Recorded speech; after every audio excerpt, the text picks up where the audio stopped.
ties, I should say, including the 2024 finalists Great Wakering Rovers hosting Wivenhoe Town, which is where we have sent BBC Essex summariser April Smith. Two sides with differing forms at the start of this season. When it comes to the Wakering side, April, who is there to be particularly wary of for Wivenhoe? So we've got three changes. So particularly, most notably for the goalkeeper. So Michael Bett has come in for an absent George Martin on dual registration. We lost you briefly there, April. Come back to you. Until now, a very experienced goalkeeper, but Michael Bett, who's online from a dual registration from Tilbury. So it'll be interesting to see how he gets on. We've also got Alfie and Wakering stalwart Harry Tall, but he's back in to start. So we've got one in particular striker, Alex Teninola. I think it's busy at Great Wakering, which is a good sign. So we'll get April back on the good old-fashioned telephone line during the half-time. We'll get some updates from that one. But a couple of changes there in the Wakering side. This team in the Essex Senior League unbeaten so far this season, up against a Wivenhoe side struggling in the Thurlow None in the early stages of their campaign. So we'll be back off to Wakering later on in the programme. Keep across all those scores for you in the FA Vars, as well as the rest of the scores from across the non-league pyramid here in Essex. The time is 5-3. BBC Essex Sport.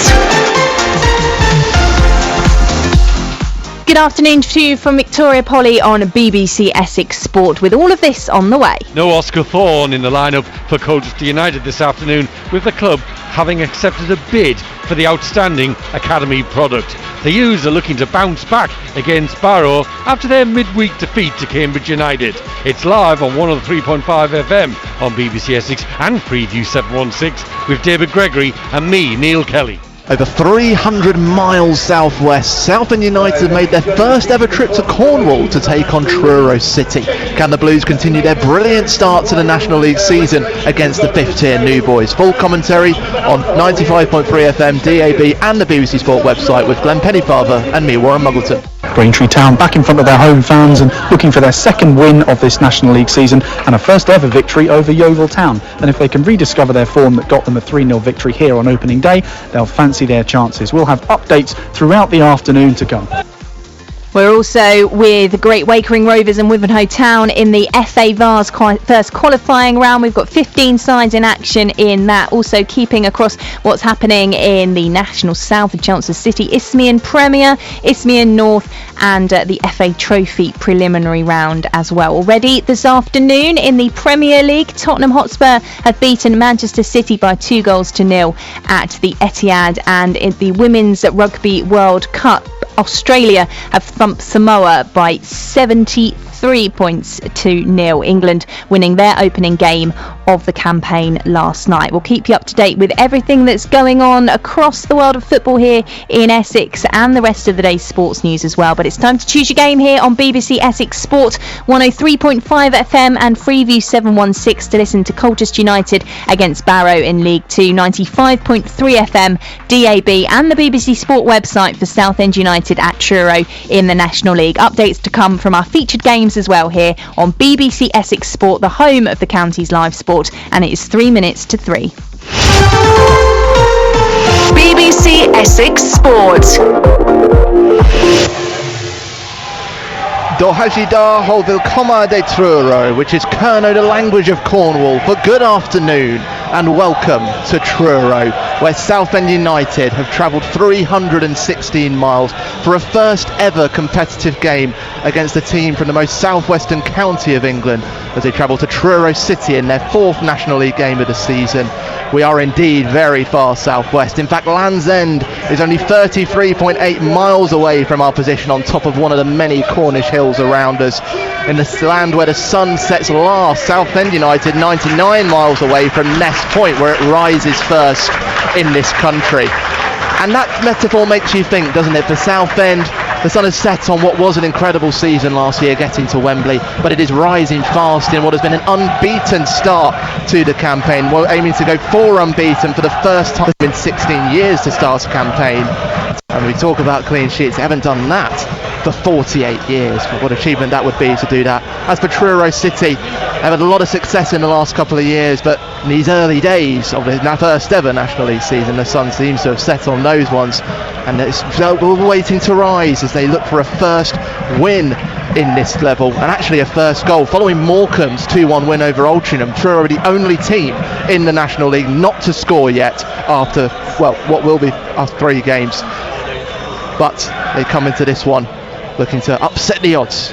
Perhaps it's a bubbling atmosphere at the Truro City Stadium. 700 Southend fans to my right, and we're surrounded by plenty of people wearing the red and black of Truro City, the first professional Cornish football team. And well, these parts have been known in the past for swashbuckling history, so let me introduce our punditry pirate to my left, Glenn Pennyfather. Glenn, you mentioned this earlier in the week as well, and I look back at the form Southend had against the top 8, middle 8, bottom 8. They conceded their most defeats to bottom 8 teams last season. So Southend are going to really do what we all hope they will do this season.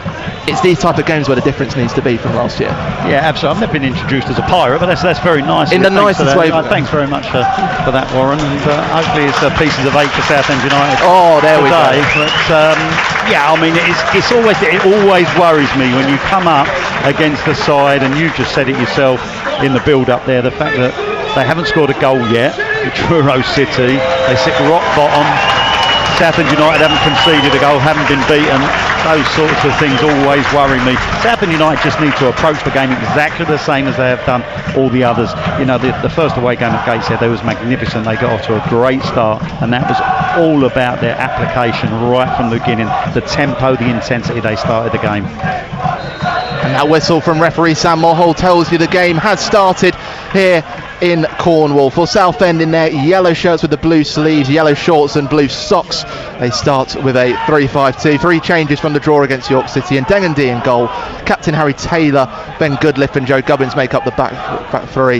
Gus Scott Morris is on the right, Harry Boyes is on the left, Noor Hussein sits in the midfield. In front of him, Sam Austin and Ollie Coker, 2 changes into the midfield. Ben Goodliff, I should say, wearing the captain's armband today.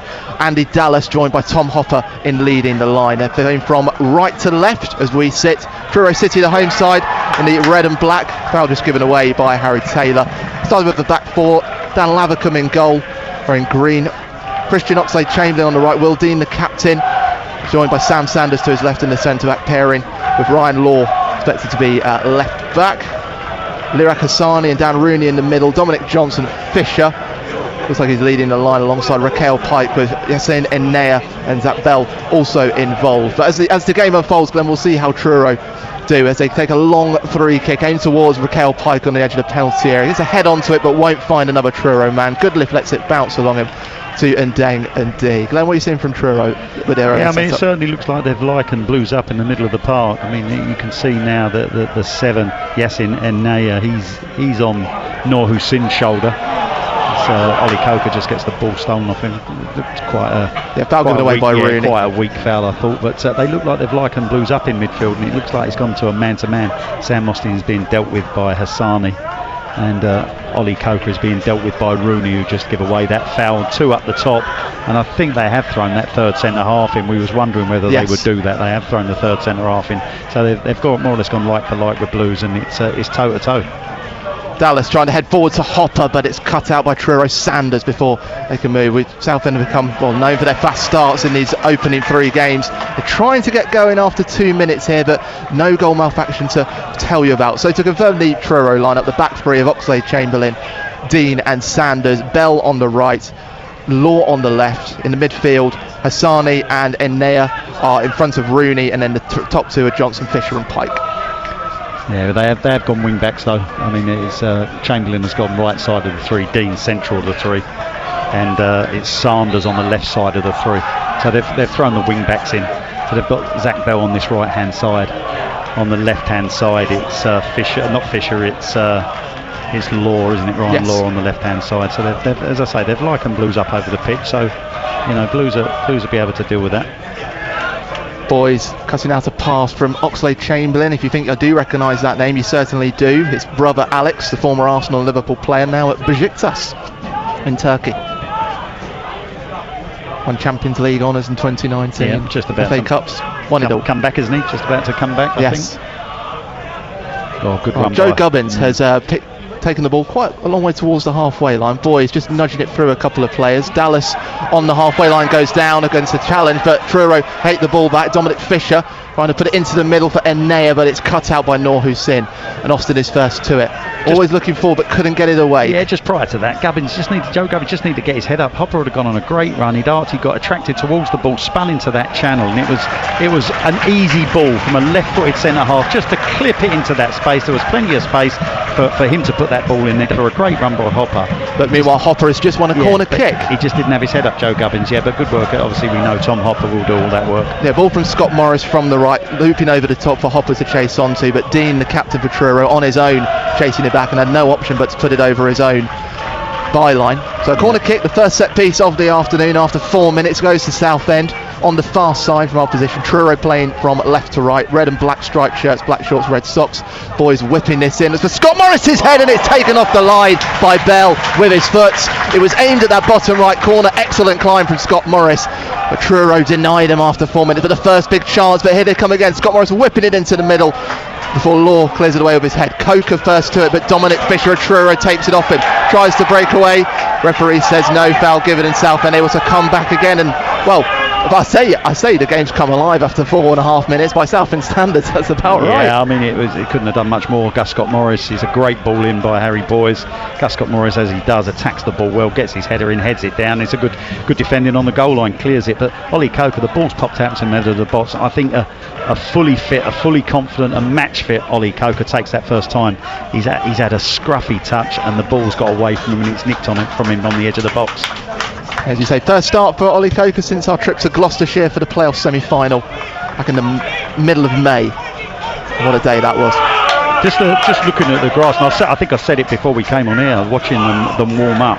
The grass is quite dry. They've ruled it quite heavily, but it's still very dry. So it's a very warm day. The ball doesn't seem to be zipping as you would expect it. It's quite slow. If they're pinging it along the floor, it's quite slow with its movement. The ball, it's not moving particularly fast. Well, one man who is moving fast is Truro City's Dominic Fisher. He's got past Goodliff, right side of the penalty area, looks to put it across. Man onto it is Law with a shot, and it comes off Coker. It goes over the byline, and there's a corner kick. Goodliff was left behind by Truro's forward, and the crowd are stamping their feet around as it's a first corner kick for Truro City. We saw it in the Wilson game, first game of the season. They like to attack at pace. Yeah, well that's Ben Goodliff's Achilles heel, isn't it? The last thing Ben Goodliff wants to do is get isolated out wide in a one-on-one foot race with somebody like Johnson Fisher, who's very, very quick, and he was always going to lose that race. And you have to say the ball come across wasn't the best ball the fella was coming onto. It was a great block by Coker, but they've got to make sure Goodliff doesn't get caught in those positions. Hassani's played it short into the penalty area. It's a bit of a training ground move from Truro, trying to catch out Southend at the near post as the corner came in from the far side, but it came off a man in red and black last, and it went over the byline, so it will be a goal kick for Southend. 6.5 minutes in, 0-0, with both sides having a good chance on goal. Yeah, I mean, thankfully for Blues, when he got into that position, Johnson Fisher, he didn't pick out the right pass, did he? I mean, it was a pass that kind of missed everybody, cut everybody out of the game, and it was played to the edge of the box on the far side, and I think it was on rushing Ryan Law, wasn't he? He was coming onto it, but it was a decent block by Ollie Coker. Scott Morris has kept the ball alive as from a long goal kick from Ndengen D. Dallas has tried to chase it towards the right corner, but he's caught offside. It will be a restart for Truro, which goalkeeper Dan Lavercombe will take. One of the biggest appearance makers for Truro over the last season. Yeah, good idea, wasn't it, from it was Gus Scott Morris, but definitely offside. Andrew Dallas, I'm sat right in line with that. Yeah. Lots packed in to the Truro City Stadium here, which is very new. It's only their second season here. It all comes with Truro City, a sharp rise up the table when they were purchased by Ontario Inc. Had a connection with Eric Perez, formerly with Cornwall Rugby League FC. Their first Cornish team to go professional as a football club. See what they can do in the fifth tier. And meanwhile they're starting to build some possession for themselves down this right side. Oxlade-Chamberlain and Bell and Dominic Johnson-Fisher starting to get some combinations in these early stages. Oxlade-Chamberlain with the throw-in. Yeah, it hasn't fully settled down yet. As you say, they've had a chance apiece, but it hasn't fully settled down the game yet. There's no real pattern in it at the moment. And Southend do give some space to Rooney for Truro. Spreads it from right to left into Ryan, wearing some bright orange boots. Has to come into the middle of the field. Back to Oxlade-Chamberlain, who's just beyond the halfway line. Hassani, a couple of step overs, but Austin of Southend trying to put him under pressure. We go back to Dean, the captain. Oxlade-Chamberlain, time to get his head up as Austin takes a little slip, and it opens the gap for Hassani to pick up the ball, running from that right wing to chip it over the top into Ennea, facing the penalty area to take a volley, and it just bounced to the left of that left upright, and Damien Dean tried to dive. It was good composure from the man who joined from Torquay United, let it bounce twice before taking on the shot. It goes off target, still 0-0, but more danger from Truro. Yeah, it was good approach play by Truro. It was good patient play, build up, wasn't it? And it was a lovely little ball played over the top. And he had to head the first ball. The ball was, it wasn't the easiest ball to control for Ennea, and he did well with his head and just nodded it past one of Blue's defenders. And as you say, he let it bounce, but he didn't really catch the strike, did he, on the right-hand side inside the box? And it's flashed across the face of Collins going out for the goal kick. Yassine Ennea, second season I should say, with Truro. Moroccan, former Nottingham Forest youth, 19 appearances for Maldon and Tiptree on a loan spell from Colchester United, where he made no appearances for the youths. Southend win possession back inside Truro's half with Scott Morris, who tries to lift it towards Dallas. As we see the foul on Will Dean, there will be another restart for Truro. Yeah, you've talked about Dallas, Andy Dallas as well. We have ourselves. Kevin said it's just about getting more and more minutes into him, and what would you like to see from him today? Oh, I'd like to see him score a goal, obviously. Beyond that. Yeah, I mean, of course he's working hard to get his fitness. He hasn't had any games or too many games anyway during pre-season. It's very similar to Macaulay Bonne when Macaulay Bonne turned up last season, wasn't it? And he needed those games. He needed to get his fitness up, and you can see it's very, very similar to Andrew Dallas. He needs to build his match fitness up, and hopefully for Blue's sake he's gradually doing that. But he's only going to get that with minutes on the pitch, Warren. Southend able to win the ball back inside their own half. Hopper's gone down under a challenge from Sanders, who's protesting with the referee Sam Mulhall as he slid in to win it, but referee says it will be a free kick for Southend. Hawes Newson spotted a run from Boys, who wanted to get going, but referee not ready. Yeah, I can understand Truro City, the way they're going about things. They're flooding midfield, really. They're making it very congested in the middle of the park. The Sim Blues like to play through the areas. They like to play in those little triangles, especially in midfield, and then get the ball wide and into the front men as well. And they're very tight at the back. That's why they've gone the three at the back, I think, and it allows two of them to go really tight with Tom Hopper and Andrew Dallas. You can see Tom Hopper's, he's as soon as he's receiving the ball at his feet, he's getting bitten by the back of his ankles by Sam Sanders, and I don't blame Truro. They've got to knock Blues out their stride, and Blues have to deal with that. They have to make sure that's an old saying in football, we have to win the battle. So free kick for Southend, right side of the centre circle. Coker to line up this free kick. Going high, aim for Hopper's head, gets a header onto it, takes a couple of deflections from Truro defenders. It almost came to Scott Morris, but Oxlade-Chamberlain there to put it into the path of Dan Rooney to clear away. I think the referee's flag's gone up for offside anyway against Scott Morris, so it will be another restart for Truro. Second offside for Southend. Lots of attacking intent, just lacking that accuracy in that penalty area. Well, yeah, it just didn't fall for a Blues player, did it? They've won the first challenge, haven't they? And they've done that a couple of times. We've seen Gus Scott Morris have a header cleared off the line from a set play already, and again Truro couldn't really deal with that set play. It was kept alive in the penalty area, and it just wouldn't fall for a Blues player. Not quite sure who strayed offside, but it looked like I think it was somebody was on the line. Yeah. So I'm not quite sure who strayed offside. Colchester United 1-0 down after 9 minutes at the JobServe Community Stadium. Barrow taking the lead against them. Ball on its way down from a goal kick by Dan Lavercombe amid the pinball in the midfield as it took a bounce off the back of referee Sam Mulhall. So we start with a drop in the centre circle for Truro. Oxlade-Chamberlain and Rooney exchanging passes. No relation to Wayne, that Dan Rooney. High ball on that left side, straight onto the head of Southend's Harry Taylor. And Coker and Hussein bring it to ground. 13 minutes played at the Truro City Stadium, and it's no goals. Throw in for Southend. between the two technical areas. There's a fair bit of space between them as well. This facility, it's very new. Kevin Mayer will always find the edge of it to prowl along. Got to, haven't you? I mean, this is a free kick. You live it every game as a manager, as a head coach. You live it. You're kicking every ball, you're heading everything, you're doing all the tackling, you're doing all the chasing, you're doing everything on that sideline. You're mentally exhausted at the end of it. So, did your managerial career ever bring you here? Truro, yeah, a few times. Yeah, a couple of times. It's played short by Southend.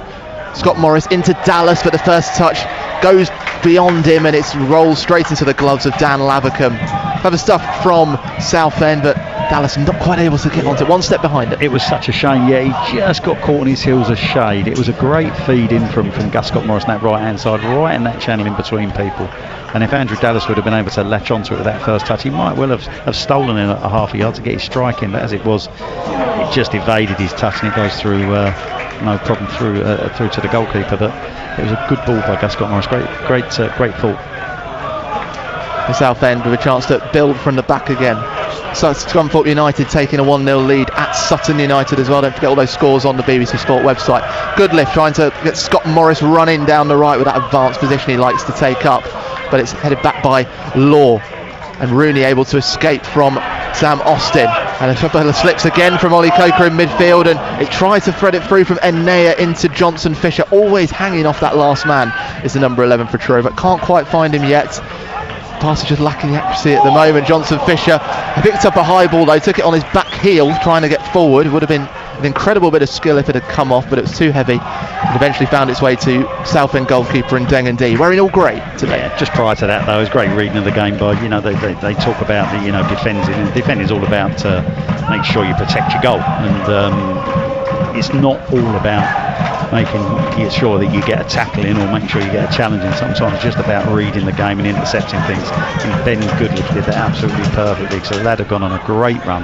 The player on the ball for Truro had seen him, he tried to slide him in.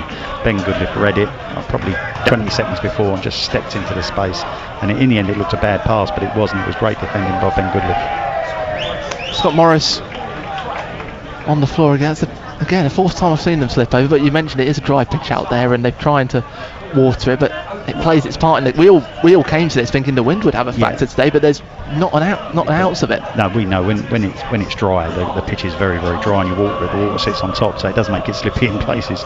But just looking at that, Gus Scott Morris has gone on a number of runs that we've come to expect from him, and Collins tried to pick him out a couple of times.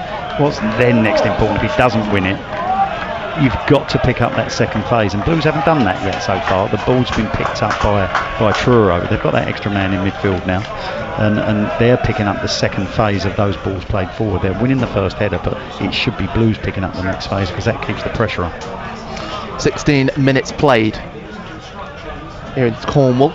This is on BBC Essex. Truro City 0, Southend United 0 in this National League clash. Throw in for Truro on the far side. They're playing from left to right. Oxlade Chamberlain lining up a long throw. He's got plenty of room to wind it up. And he's for Sanders' heads, but it'll be Hopper that's able to clear it away. Scott Morris getting onto the second one. He's gone down inside his own penalty area. Went to challenge it alongside a Truro City attacker, which was Enea. I think he just had a little clash of the head, and looks like the referee's decision has gone Southend's way. So it'll be a free kick for Southend.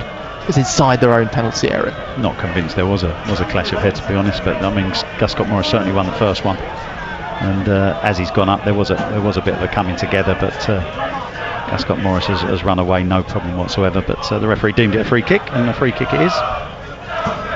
Gubbins and Goodliff exchanging passes in the Southend defence. Now Goodliff striding towards the halfway line, lifting it in for Dallas to chase, but the gate gets closed on him by Truro's Law and Sanders, who exchange high fives as Jack Lavercombe tips it up into his grasp. Difficult balls to play though, Warren. Is it was straight balls, obviously right down the middle. Dallas has gone on a run. It's not the best run in the world, but you're the man with the ball, so Ben Goodliff has got to make that decision. He doesn't have to pick Andrew Dallas out just because he's gone on a poor run, but he's tried to pick him out, and in the end the pass is poor as well because it's straight through, it evades everybody and goes straight into the goalkeeper's hands.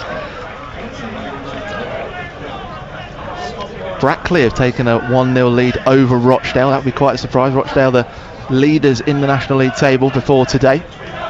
Dallas has done well to take it under control for Southend inside Truro's half, but juggled it but couldn't offload it to Hopper, working in close quarters, and sees the throw in for Truro on that far side. Still 0-0. Yeah, it was a heavy touch, wasn't it, from Andrew Dallas? You can see at the moment, he's fighting for that, isn't he? He's fighting for his touch just to find a little bit of space, and it's just evading him and getting away from the moment. The shackles are on Hopper and Dallas at the moment from the lads at the back for Truro. Truro into Southend's half again, drifting from left to right. Bell has to go back to Oxlade-Chamberlain. It was Enea that got the Truro fans onto the edge of their seat. Sanders lifts it forward for Raquel Pike to chase, but Taylor for Southend gets there first. Scott Morris aside, safety is best, and goes back to Ndeng Ndi, who has throngs of Southend fans behind him, cheering him along. Some of them in the blue, some of them in the new yellow kits. Scubbins and Goodliff once again exchange. He's always looking to try and thread it through the middle. Hopper has to come to the halfway line to pick it up. Yeah, you've noticed that the two front lads are split. Look, they're quite happy for Ben Goodliff to have the ball. Both Johnson, Fisher and Pike are splitting on Harry Taylor and Joe Gubbins, so they're not allowing Blues to come out into this wide area. Well, Scott Morris is spotted by Goodliff on the right, but he's caught offside by Ryan Law. Third offside of this half against Southend. And still no goals to report here in Cornwall. And Pennyfather's looking nervously down to my left because he's dropped his pen. Oh, drop me pen, can you believe it? Unbelievable, Glenn. Sure. Terrible business. We talk about Andy Dallas, of course joined on loan from Barnsley just before the first game of the season, looking for a 70th competitive goal of his career. His last coming in a 3-1 defeat for Morecambe at Grimsby Town back in April this year. And has that impressive National League record, 52 National League goals and 135 appearances. Meanwhile, Noor Hussein's won a free kick for Southend just inside his own half, takes it quickly to get it out to Boys, who's had scant room on this left wing. He's been well marked by Zach Bell of Truro, but he's trying to get on the mark straight away. Does have a throw in here. They have set up to stifle Blues. You can see that they've done their homework. You've just seen the fact that they're quite happy for Ben Goodliff. They've obviously said, look, Ben Goodliff's the one that's maybe they've turned around and said Ben Goodliff is the player at the back three whose distribution is not the best out of the three, but it also doesn't allow Blues out in those wide areas and get the overloads. Harry Taylor just trying to go on one then. We know Joe Gubbins will do it that side as well, but they've done their homework and they're stifling Blues at the moment. Well, meanwhile Southend have started to get the ball moving for the first time in this game, and they have pulled Truro from left to right, getting back to the one-touch passing which we've seen before. Noor Hussein just on the edge of the centre circle, whilst Southend tried a latest attempt to pick the lock of the Truro City defence. Let's make the 300-mile hop back to Essex. Braintree Town in action at Cressing Road against Yeovil Town, looking to get back to winning ways. Angus Patterson watching this one. What's the latest?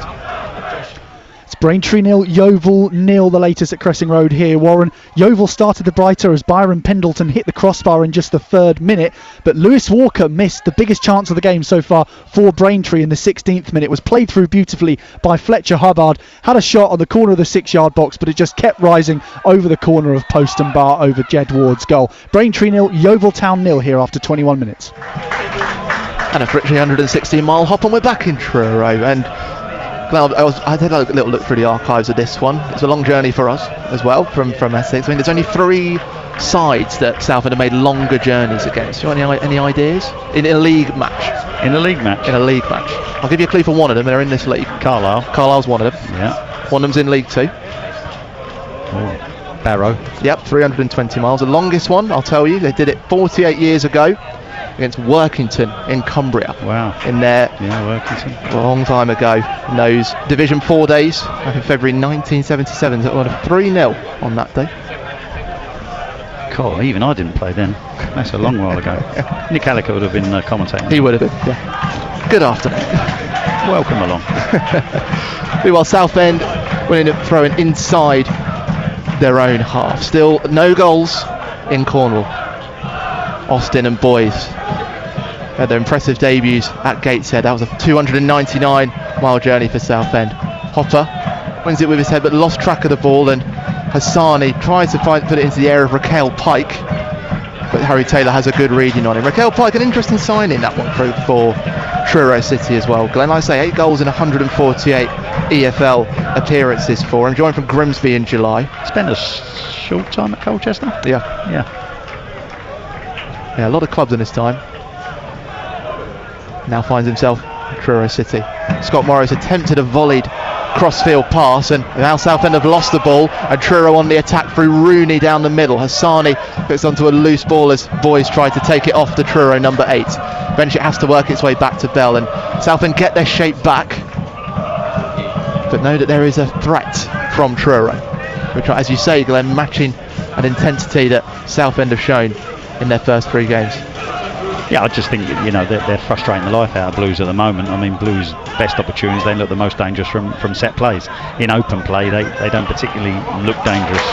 Their distribution hasn't been great. They haven't really got their passing game together. But you have to give Truro City some credit from the way they're set up. They're man for man all over the pitch, really. They're leaving the lad Sanders free at the back, but everybody else is tightened down. The 2 lads are tightened down on Hopper and Dallas, and midfield 3 are all over them. The 2 lads up front are splitting on Taylor and Gubbins, and it just leaves Ben Goodliff free at the moment. So Blues are finding it frustrating, because normally we see them pass through the areas, don't we, and we're not seeing that at the moment. Just seen the first yellow card of the game after 24 minutes. It's gone to Zach Bell for a challenge on Tom Hopper inside Southend's half, which they started with a free kick, which they played short and decided to go back. And Dengendy, despite a few nervy calls from the fans around him, finding Goodliff. Boys having to go back, and Dengendy looking for a 7th consecutive clean sheet, a 40th clean sheet of his career today. Dallas on the halfway line, trying to thread it into Boys. Will find him, doesn't quite have the strength to take it off Bell, and takes the foul off him as well, the Truro City man. So the home side will restart with a free kick, and it's the number 2 for the Tinners, getting the applause from the fans around us. Again, that's a perfect example of them being disciplined, them doing their job. Bell's been detailed to deal with Harry Boys. He's followed his run all the way from this wide side. We watched it right in front of us, right the way across the middle of the pitch. He's already read the ball into him from Andrew Dallas. He's had it was a sloppy first touch, wasn't it, from Harry Boys? It wasn't tight enough, and it allowed Bell to nick the ball, and in the end Harry Boys gives the free kick away. But once again, credit to Truro for doing their job. Yeah, Bell's walked away a little gingerly from the challenge in his bright green boots. He's up on his feet, the former Wales under-19s man. A bit of header tennis ends with Harry Taylor bringing the ball down for Southend on the edge of his own penalty area. It was back to Ndengendi, straight out to Gubbins, but Dominic Fisher chasing that down, and Gubbins had to get it out straight away.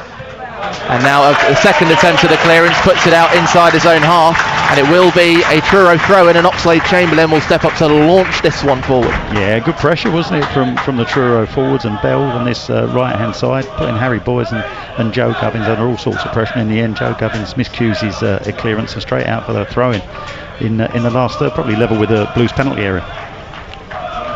Oxlade-Chamberlain joined from Kidderminster Harriers over the summer, spent last season on loan, making 45 appearances.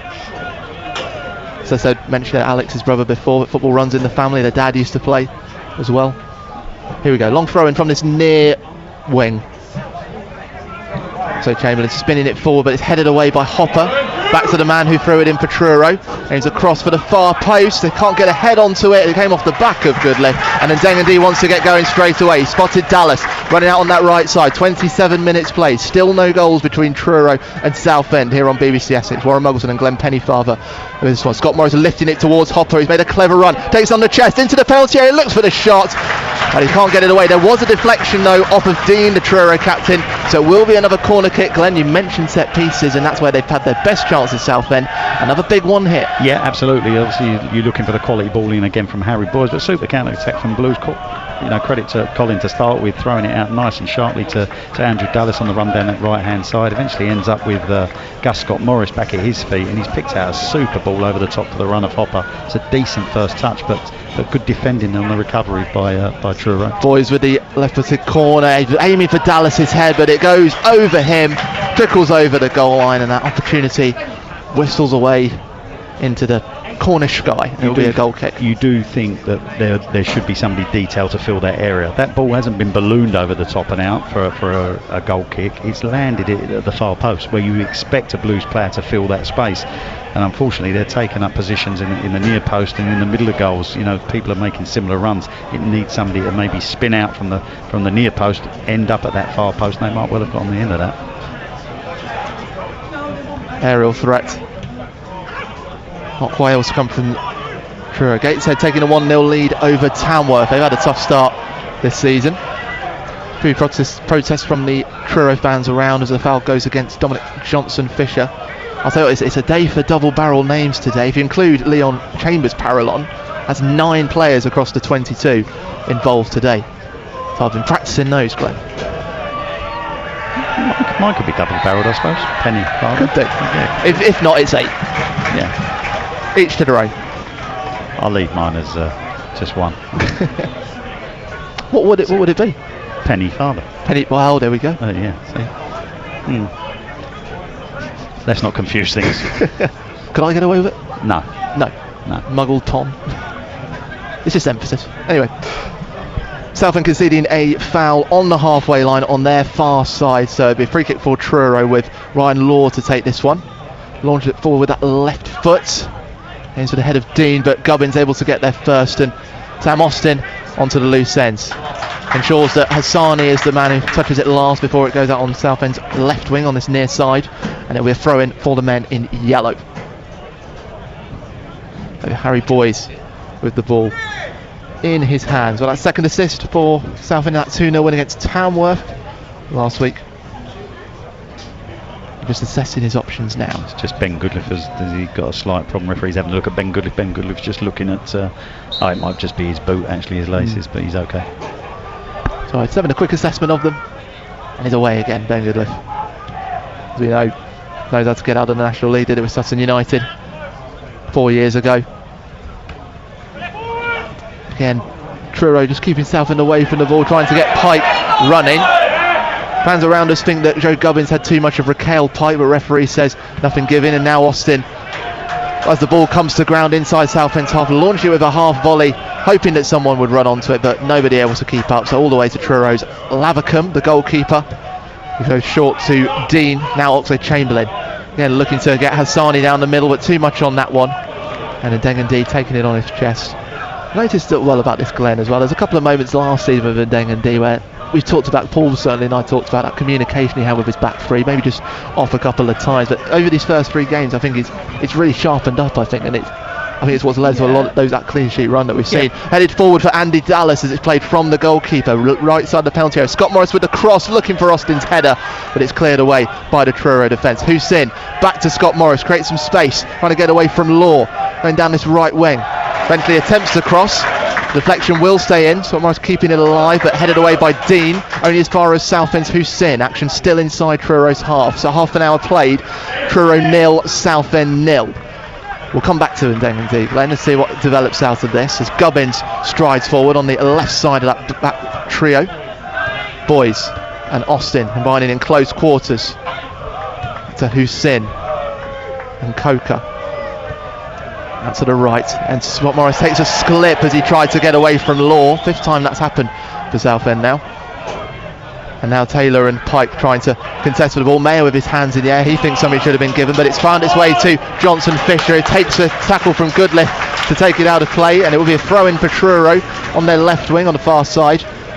Yeah, I expect it will be another long throw for Oxlade-Chamberlain to take. Spot on, didn't he, Ben Goodliff, because it was 1-on-1, and he knew what had happened the last time on this right hand side, and it was on the left hand side on this occasion. He decided to make the challenge, and thankfully for Blues it was a clean challenge, and Goodliff got the ball away. So Oxlade-Chamberlain, the gaggle of Truro fans behind him, where they've set up a big tent where they've got all their hospitality and all their food stands in there. They've been stepping up their game ahead of joining the 5th tier of English football for the first time. There's Oxlade-Chamberlain, a long launched throw in again into that near post. It bounces over a couple of Southend defenders, touched nobody, but Ndengendi able to get behind it. Johnson-Fisher's gone down, holding his hands to his head, suggesting that Southend man put an elbow in the face, and Ndengendi Throwing it out to Dallas, who puffs out the cheeks in frustration that play will not be allowed to continue and go all the way back to the goalkeeper. Yeah, I was just looking at Colin, because Colin went down as well, didn't he? Once he threw the ball, he went down. Hopefully he's okay as well. Well, he's up on his feet now, so he seems okay. I'm not quite sure what he did. Might have just been frustration. Obviously, we remember we were at Dagenham and Redbridge when he had that hamstring injury, which ruled him out for the season. So a lot of work to get back into the fold and get himself ahead of Nick Hayes in the starting 11. Yep, he's doing okay now, isn't he? 3 clean sheets. 3 clean sheets. 9 in his last 10. Hopper heading forward to Dallas from the long goal kick, but Sanders able to get there, and it is a throw-in for Southend on their right wing on the far side, in line with the penalty spot. Complaining about something, not quite sure what they're complaining about. Something maybe possibly Tom Hopper using his arms as he's gone up to challenge for that ball. He won the ball cleanly, but we're not quite sure what they're moaning about. Scott Morris going short to Austin, who comes to the edge of the right edge of the penalty area. Great space for Scott Morris to put a cross into the near side. Dallas can't get his head onto it. It'll fall to Coker to shoot from distance, but deflected off Enea of Truro. And there's an offside against Scott Morris as he came to collect the ball. And Sean Rothwell, the assistant, putting his flag up for the 4th offside of the first 35 minutes for Southend. Be a restart for Truro. Still no goals in Cornwall. Yeah, well, that's where they've looked the most dangerous, Blues. It's been either from set plays or crosses that have come in that have just evaded a Blues player or have been dealt with defensively by Truro. But in open play, Blues are struggling really to break down this Truro City side so far. Certainly in the way they're set up at the moment. 3 Premier League games at the moment. Bournemouth leading Wolves 1-0. Brentford also leading Aston Villa by the same score. Burnley and Sunderland goalless, the 2 promoted sides. Johnson Fisher for Truro, getting into the left edge of the penalty area, cutting across, huts it behind Goodliff. Fans calling for a penalty, but it was on the edge of the penalty area as Goodliff slid in, but he'd got the ball anyway, so nothing given by the referee. And it's cleared away by Southend, only as far as Truro's captain Dean. Goes through the middle to Rooney, who's inside his own half. Oxlade-Chamberlain on this right wing on his near side. Hassani. There's space for Enea in the middle of the field. Has Law out on his left, finds him. Scott Morris trying to put pressure on the Truro men, who can only really operate it across their defensive line at the moment. Dean back to Oxlade-Chamberlain. Hopper running to put pressure on him now. Bell coming back, and Truro enjoying this possession, always trying to find the run of Johnson Fisher to get in behind the defenders. Raquel Pike though takes it under control, edge of the penalty area, across to Enea. Law's on his left. Scott Morris tracking him again, he slips, and that allows Law in on the left side. He'll drift it into the middle, but Pike won't get there. It's headed away by Taylor. Ball takes a bounce. Hassani climbed for it, and Hopper had gone down, but Southend still on the counter on this right side. Coker looking for his options, but has to go back to Scott Morris, who spreads it out to the left where Gubbins has space, but was quickly coming under pressure from Truro's Bell. Back to Goodliff he goes. Yeah, it slipped over too many times for me, Scott Morris. In my day, I think that would have been a fine. That would have been a proper rollicking at half time for having the wrong footwear on, and a fine for not making sure you got the correct footwear on. That would probably need to be changed at half time. Gus has probably slipped over. Ball is spreaded into Hussein, who's found a bit of space, looking for Hopper, but it's blocked off by Rooney very, very well. Austin was probably the better option to the left of him, but as forward they come again. Goodliff into Hopper, but it goes beyond him. The 2 former Colchester men can't combine on that occasion. A wry smile from the Southend forward, worn out of frustration. Less than 9 minutes of normal time in this first half. Still Truro City 0, Southend United 0. Blues probably trying to force things that are not particularly on Warren, and that's born out of frustration. And I've said it once or twice already. You have to give Truro credit. Their shape is very good. They're closing up the space. Their distances are good, especially at the back when they try and thread those balls through. And there's just not the space, and they're being picked off by the defenders of Truro City. And it is frustrating for Southend United. In the end, you end up trying to force a ball which is never on, like Ben Goodliff did, through the eye of a needle, and it's never feasible. Throwing for the Tinners, given the nickname of course after the tin mining industry that has been here for many years. Used to be known as the White Tigers, changed it in 2024. Pushed the ball from left to right across the grass. Didn't have White Tigers roaming here as well, did they? Well, I don't know. I had to look out the window on the way down because I didn't see any. No. One thing we both saw on the way down was a steam-powered tractor and the miles of traffic it had behind it as well. And I thought we're in Cornwall. Enea along the byline on the left, into the left corner for Truro on that far side. He found it to Rooney, tries to nudge it to Oxlade-Chamberlain, who's on his right. Truro inside Southend's final third, trying to pick their way through the lock. Rooney back to Oxlade-Chamberlain, has an option on his right in Bell, but has Hassani as well, who drifts inside away from Southend's Austin, but the pressure of Austin means he has to go back to Dean. And now Sanders inside the centre circle, and he goes to get the mistake from Hassani to get the ball off him, and maybe there's an opportunity here for Southend, who's picked it up inside the centre circle, kind of lifting it to Austin but just over his head, and Oxlade-Chamberlain able to drift it back to Dan Lavercombe with the deftest of touches and put it out straight to Dean. And again, Glenn, frustration for Southend. Yeah, rushing his pass, Ollie Coker, he could have travelled with the ball. He had space in front of him and was in good possession. Ball this one to Johnson Fisher, who shot from distance, always going over the crossbar. But a third shot on goal from Truro City, and it is still 0-0. But Johnson Fisher, probably the best chance we've seen for a while. This coming up with 7 minutes of normal time left, and Glenn, probably not a real threat really. No, it was speculative at the best, wasn't it, that strike? But Truro have looked their most dangerous when they've isolated one of the defenders of Southend United, but mostly Ben Goodliff if they've had that opportunity. But they're cancelling each other out at the moment, both sides. Well, following a slip from Hussein, Truro working their way forward, and Raquel Pike winning a foul off of Coker as he headed the ball into the path of his fellow attackers for Truro. So free kick for the Tinners, left side of the centre circle inside Southend's half. There will be an update from Braintree short. Let's just see what Truro can do from this set piece as they line it up. The defenders have gone forward for this one, the likes of Sam Sanders and Will Dean. Especially from left to right. Oxlade-Chamberlain getting a header into the penalty area, but Goodliff nudging the ball into the ground to get it away from Sanders, who in the process has fouled Hussein. It will be a free kick for Southend inside their penalty area. So let's take that journey over to Cressing Road again. Braintree Town taking on Yeovil. Angus Patterson watching this one. Braintree 0, Yeovil 0. Braintree with a free kick, and the ball comes over towards the far post. Lewis Walker heads to the cross. It's chaos in the 6-yard box. Yeovil just about scramble it clear, and that's the most action we've seen for quite a while, Warren, in this one. There's been a little bit of a stalemate as of yet. Lewis Walker's looked the biggest threat for Braintree. Ball goes in again towards Aidan Francis-Clark, and Jed Ward, the Yeovil goalkeeper, comes out to claim it. Good goalkeeping there from the visiting keeper.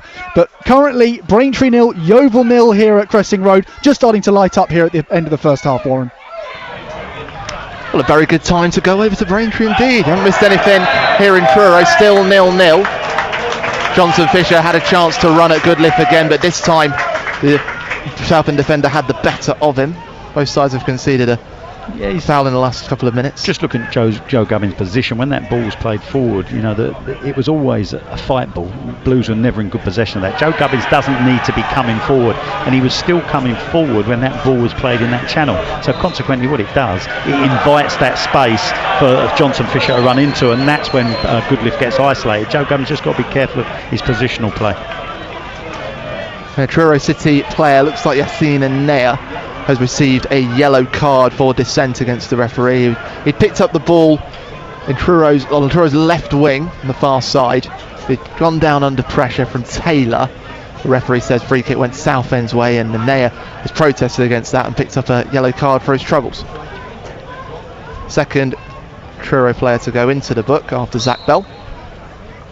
3 minutes of normal time left in this first half. Goalless between the Tinners and the Blues. And Dengan D to launch this one for Southend. Hopper gets a head onto it, and Dallas will get there, hugging that right wing. That's it back into Scott Morris. Takes a couple of twists and turns here in Truro. Lifted over the top for Hussein, who made a advancing run. He nudged it to Dallas, but again he's a step behind, and the ball bobbles over the byline It will be a goal kick for Truro. Again, I said this a couple of weeks ago, Glenn, when we talked about all those chances that Southend had against Gateshead, and I thought they were just being a bit too clever with some of the ones that they probably should have taken. I think that's another example of it. Well, I just think it's just a poor pass, to be perfectly honest. I mean, they're just making some poor decisions, but I think, again, it comes through the fact that they're struggling to find space. They're just being denied that space by Truro. They're not getting their head up particularly quick. They're not moving the ball particularly quickly, and they're under pressure a lot of the time. And you have to say, fair play to John Askey. He's set his side up to frustrate Southend, and they're doing it in this opening 45. Yeah, John Askey helped Truro win promotion in a hotly contested National League South title race last season. Has won promotion from the National League before at Macclesfield in 2018 and helped York City win promotion out via the playoffs out of National League North 3 years ago. So knows how to get the most out of sides. But he said earlier this week that his side have got a lot to learn and they need to adapt quickly to the step up to the 5th tier. Meanwhile, Johnson Fisher is on the ball for Truro, left side of the penalty area as it went over Austin's head. He's taken a slip in the penalty area.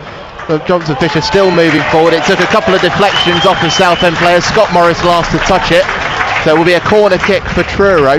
More slips for Southend and a big opportunity for Truro. Yeah, there certainly seems to be some panic in that defence when Johnson Fisher and Raquel Pike get the ball and they're in possession. Certainly in that final third, and they're running the Blues. There's players slipping over.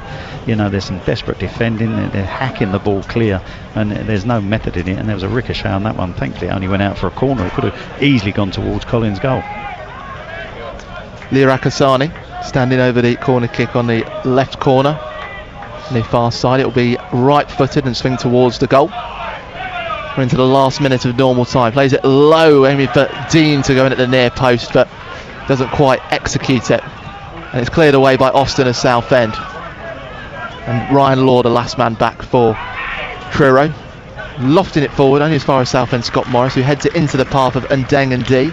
There's your communication. You could hear Colin loud and clear then. We would come back to it. Yeah. I mean, but he's a young goalkeeper and he's getting experience, and those sorts of things. And communication is one of the most difficult things to give somebody. If you're not loud and full of chat, then it's very difficult to give you. But you have to do it as a goalkeeper, and I think Colin is certainly getting better. Raquel Pike collects the ball for Truro inside Southend's edge at half of the centre circle. Finding Hassani on the right. Bell's made an overlapping run. 20 seconds of normal time left in this first half. We'll find out shortly how much stoppage time we're going to have. Truro trying to create a little triangle down that right. Comes off with Boys of Southend in the end. There'll be a long throw in for the Tinners on their right wing on this near side. And we'll see shortly how much added time we're going to get. That's the fact that Brentford have doubled their lead over Aston Villa back in West London. Oxlade-Chamberlain, brother of Alex, who started his career in North London with Arsenal, with the ball in his hands for this long throw-in. So plenty of room around the pitch to line it up into that near post. There is a header and it goes to the far post, and it is Ndeng and D who has to get there first before Rooney. And a bit of a nervy moment for Southend to finish what has been a frustrating first half in Cornwall. Truro City 0, Southend United 0. First big chance coming after 5 minutes from a set piece for Southend. Boys' corner met by Scott Morris, who headed at the near post, but it was cleared off the line by a Tinners defender. 3 minutes later we saw Truro on the counter-attack through one of the most lively players, Dominic Johnson Fisher, who put it from right to left, and Ryan Law trying to line it up for his first goal, who had lost previously with Yeovil against Southend back in 2 years ago. Saw the glory and the headlines in front of him, but had his shot deflected away. And since then, Truro have set up to frustrate Southend, get them to long balls, trying to be clever in their passing, thread balls through the eye of the needle, and they have not been able to do that. So half time, Truro City 0, Southend United 0, and Glenn, it has been always, as we say, all about the shape that Truro have had. It's limited what Southend have been able to do today. Yeah, I think, looking at it and objectively, Truro City has done a fantastic job, and I'm sure it's the job that's been asked by John Askey. That they're always a threat with the two lads up front, because they've got pace, they've got athleticism, and they're putting Blues under pressure. They're doing their gameplay. They're splitting the centre half. They're not allowing Harry Taylor and Joe Gubbins to have the ball. If they're going to allow anybody to have the ball, it's going to be Ben Goodlive, and his distribution hasn't been great this afternoon. And Blues have been frustrated right the way through. And I will tell you, not only is it frustrating, it's unexciting. I looked at our stopwatch going at 30 minutes. there wasn't a noise in the ground. Because I don't know how many are here today, but we know there's over 700 Southend United fans. There's probably at least 2,500, 3,000, I would have thought, something like that, of Truro City fans, and for want of a better phrase, you could hear a pin drop, because it's not exciting, it's not getting people off their seats. It's a frustrating game, and it's frustrating for the supporters, and something needs to change, because otherwise it's just gonna end up a stalemate, and it might be a lucky goal, it might be a worldie from a free kick or something like that. Blues have looked the most dangerous from set plays, we know that. Gus Scott Morris obviously had the best of the chances when he just headed the ball goalwards and it got cleared off the line. But other than that, Blues have struggled to break Truro down. You have to give Truro City credit, and they do look a threat on the break. Lots of work to do for Kevin Mayer and his side. Glenn Pennyfather, thank you very much. We'll be back here in Cornwall, where Cornish wrestling is one of the most popular sports actually here, starting in the Middle Ages, and that's what we've seen, a bit of a wrestling match, tough to watch at times in the Cornish Hills. Truro City 0, Southend United 0 at half-time. Let's head back over to Essex in League 2, where Colchester United taking on Barrow. Last time we were there, Barrow leading 1-0. Let's join your commentary team as David Gregory and Neil Kelly. Yellow card, but nothing more than that, as you join us on all frequencies on BBC Essex.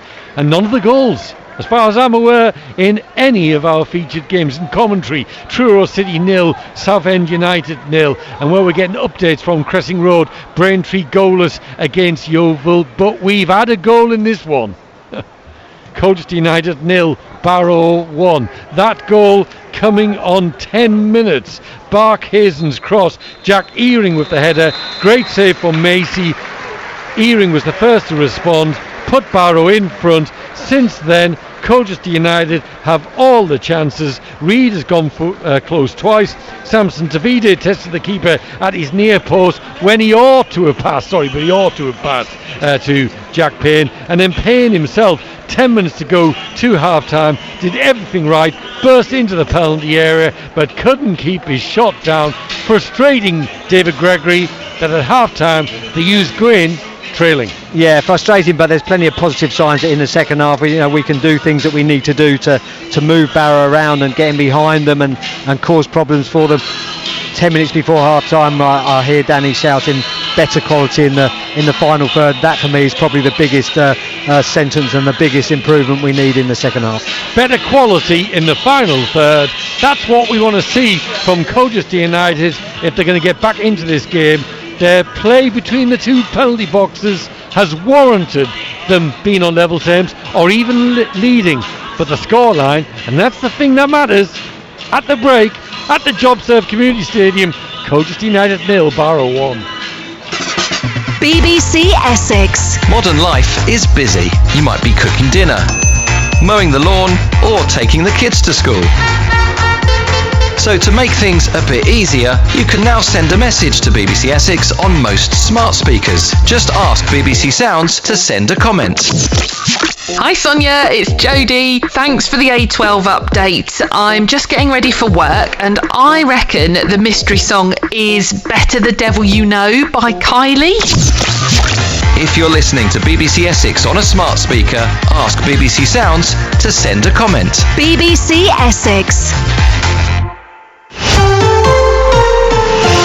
Victoria Polly. BBC Essex Sport.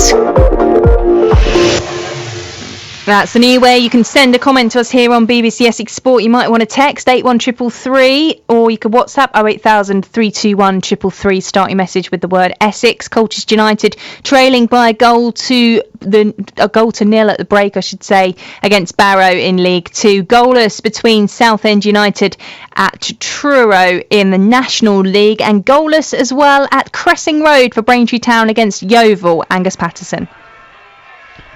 Yeah, Braintree 0, Yeovil 0, but a fairly entertaining first half. Yeovil's biggest threat has been their right back, 19-year-old Byron Pendleton, on loan from Birmingham City, and they've got another young Birmingham City loanee on their bench, Ben Wodsku, who scored in their win at Brackley Town last time out, so Braintree will have to look out for him. Lewis Walker's had a couple of chances, and in fact probably the best chance of the half fell to Lewis Walker, brilliantly put through by Fletcher Hubbard on the right of the 6-yard box, and chose to open up his body and try and go with his left foot, and the shot just always was rising and rose above the corner corner of post and bar. Jed Ward, a very solid goalkeeper at this level, you feel is going to be difficult to beat for Braintree, but they do have some options on the bench as well, the likes of Freddie Hockey and Kamara who can come on. So an entertaining second half we hope to come. Currently Braintree 0, Yeovil 0 at half time. So no goals for our sides in the National League yet. Also following action in the FA Vars, Great Wakering Rovers of the Essex Senior League up against Wivenhoe Town of the Thurlow Nunn Division 1 North. Couple of goals so far for Wakering in this one, and are they good value for their lead, April Smith? Yeah, pretty dominant performance all round Victoria for Wakering this afternoon. First chance came within a minute of kicking off from Telenola. A looping ball across from that 25 yards out from the right hand side, a throw from Bradley Rowland. Telenola just unmarked at the back post, and then it got more and more from there really. Telenola just causing all sorts of trouble up front. Wivenhoe, they've got their chances, half chance created by Galifont and Gabe Kerr on the right hand side, but that hard work was undone with another goal right on the strike at half time. Again, Telenola finished into an empty net, but the original hit came from Harry Talbot about 35 yards out. Keeper came out for it, missed it, and then he was there just to sweep up. So pretty much expected more of the same, but a big uphill struggle, I think, in the second half for Wivenhoe.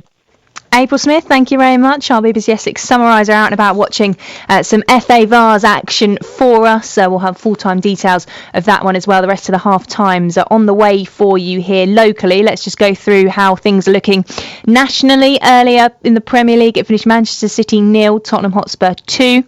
Half-time scores, Bournemouth 1, Wolves 0. They're deep into stoppage time at the end of the first half between Brentford and Aston Villa, with Brentford leading by 1-0. Goalless between Burnley and Sunderland, with Arsenal against Leeds, the 5:30 kickoff. Full times earlier from the Championship, Charlton 0, Leicester 1, Hull 0, Blackburn Rovers 3, and Swansea City 1, Watford 1. Half-time scores, Birmingham 1, Oxford United 0, Coventry City 5, QPR 0, Norwich 0, Middlesbrough 2, Preston 1, Ipswich 0, Sheffield Wednesday 0, Millwall 1, and Southampton against Stoke is goalless, West Brom 1, Portsmouth 0, and Wrexham 2, struggling Sheffield Wednesday 0. In League 1 earlier it finished Luton 0, Cardiff City 1, Rotherham United 2, Wigan 2. There was a late equaliser in that one for Wigan through Paul Mullen.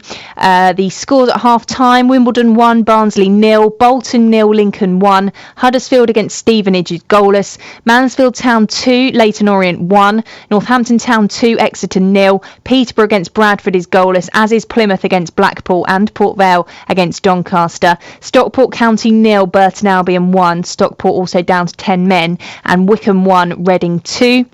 In League 2, earlier it finished Newport County 1, MK Dons 2, and Walsall 1, Salford 0. Half-time scores, Accrington 0, Grimsby 1, Bristol Rovers 1, Cambridge United 0, Cheltenham 0, Barnet 0. You know about Colchester United 0, Barrow 1. Crawley against Tranmere is goalless. Fleetwood 1, Oldham Athletic 1.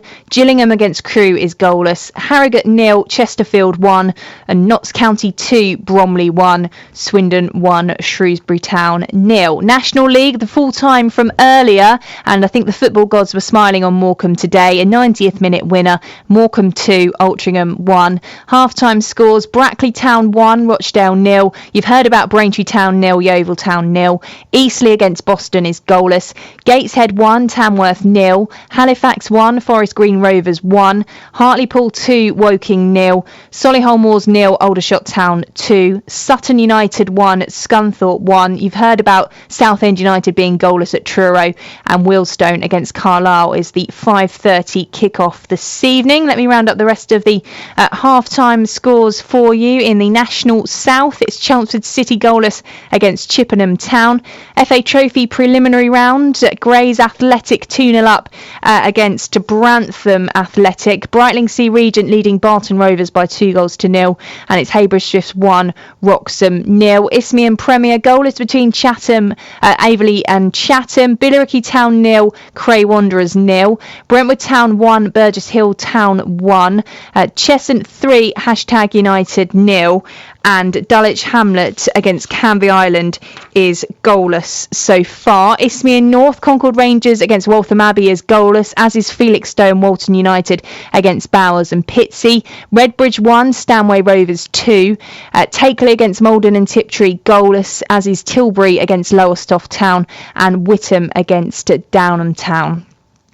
So that brings you up to date with everything going on elsewhere. Have all the FA Vars full-time scores for you as well in the final hour of the programme. Also bring you up to date with what is going elsewhere in the county and for our county, including a second professional fight later on this evening for Colchester boxer Lewis Richardson. We've also got cricket to look ahead to tomorrow in the One Day Cup. Essex in their final home match of the group stages, looking to sneak into qualifying for the knockout. So we'll look ahead to those later on in the programme, on air until 6 o'clock. Don't forget, with all the reaction to today's games, but we are just about ready to get back underway in our various matches here on BBC Essex Sport.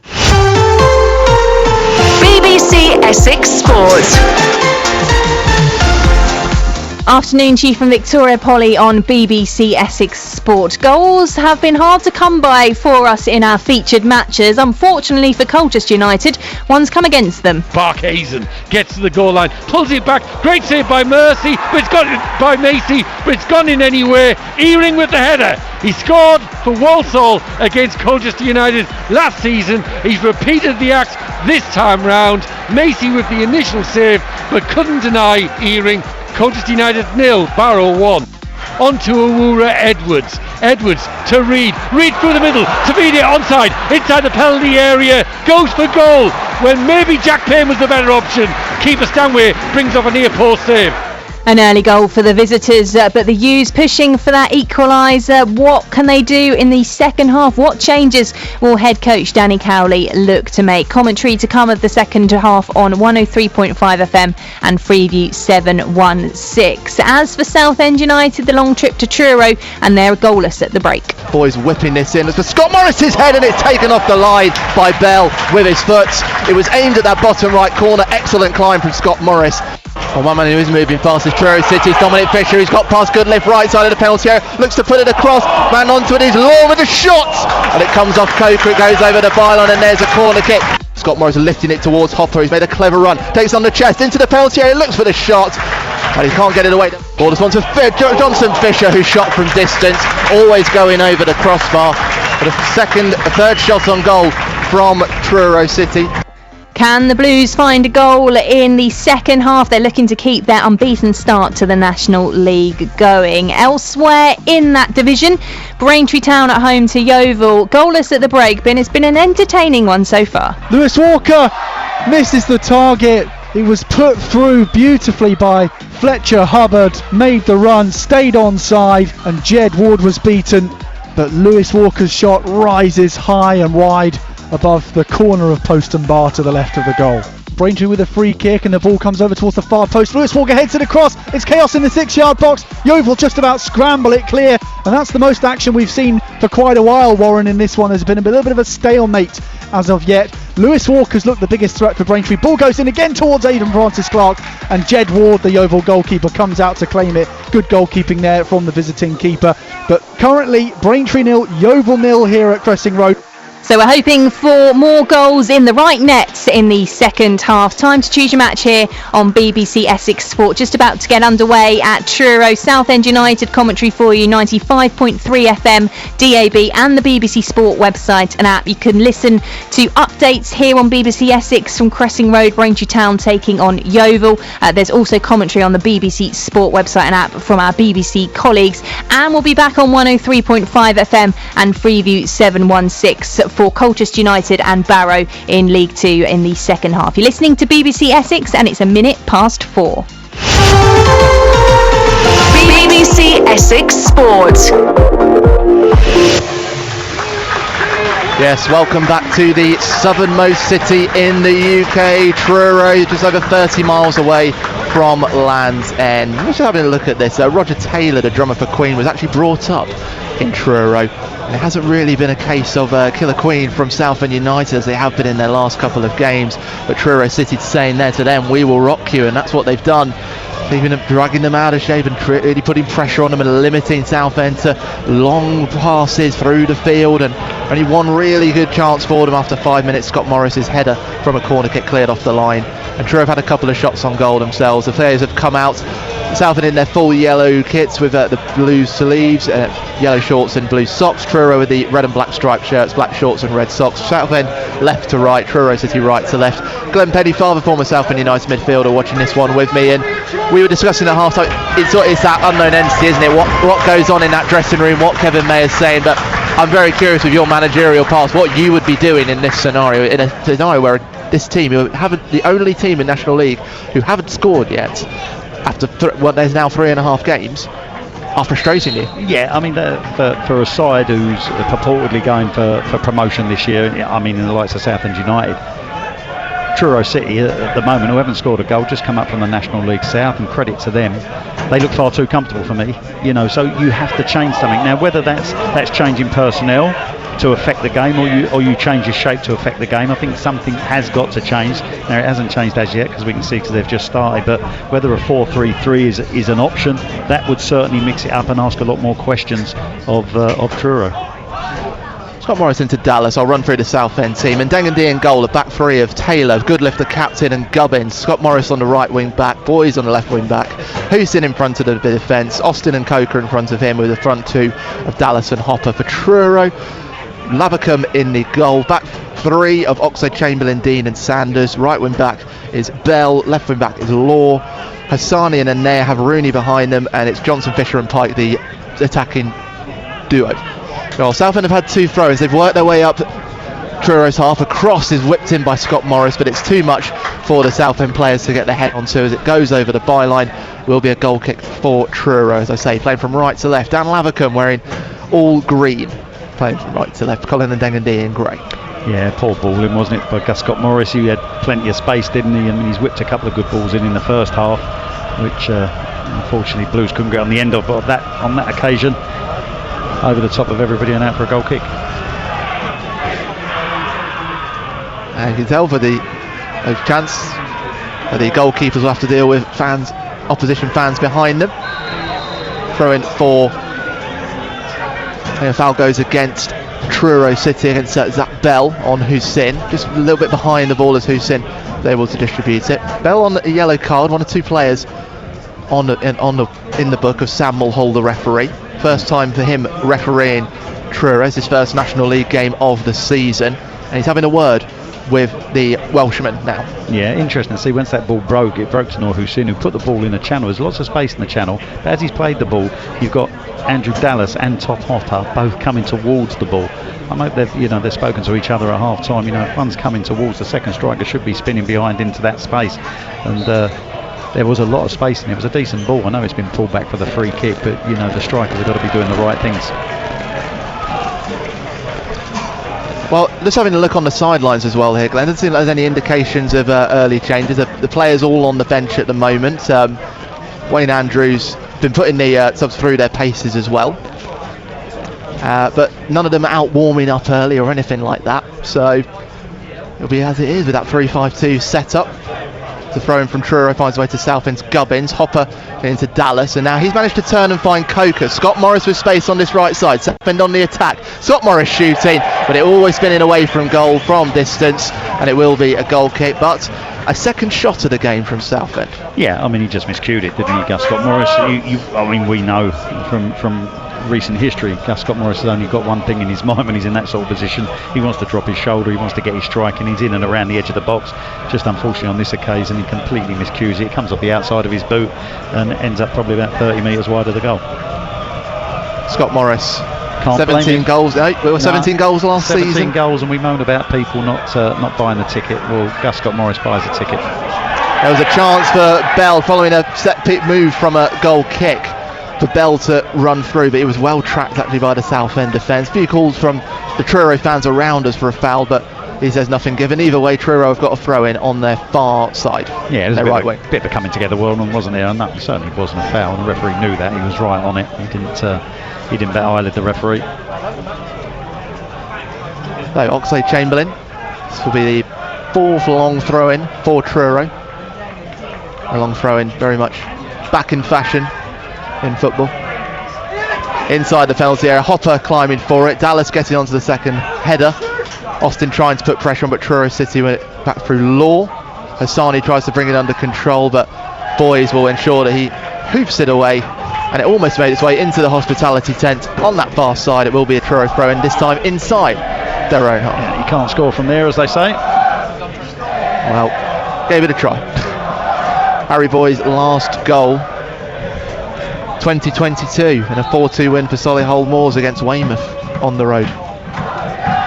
But that's not really his role, is it? He's there to mirror. Obviously great when he gets the goals, but we see him doing different things.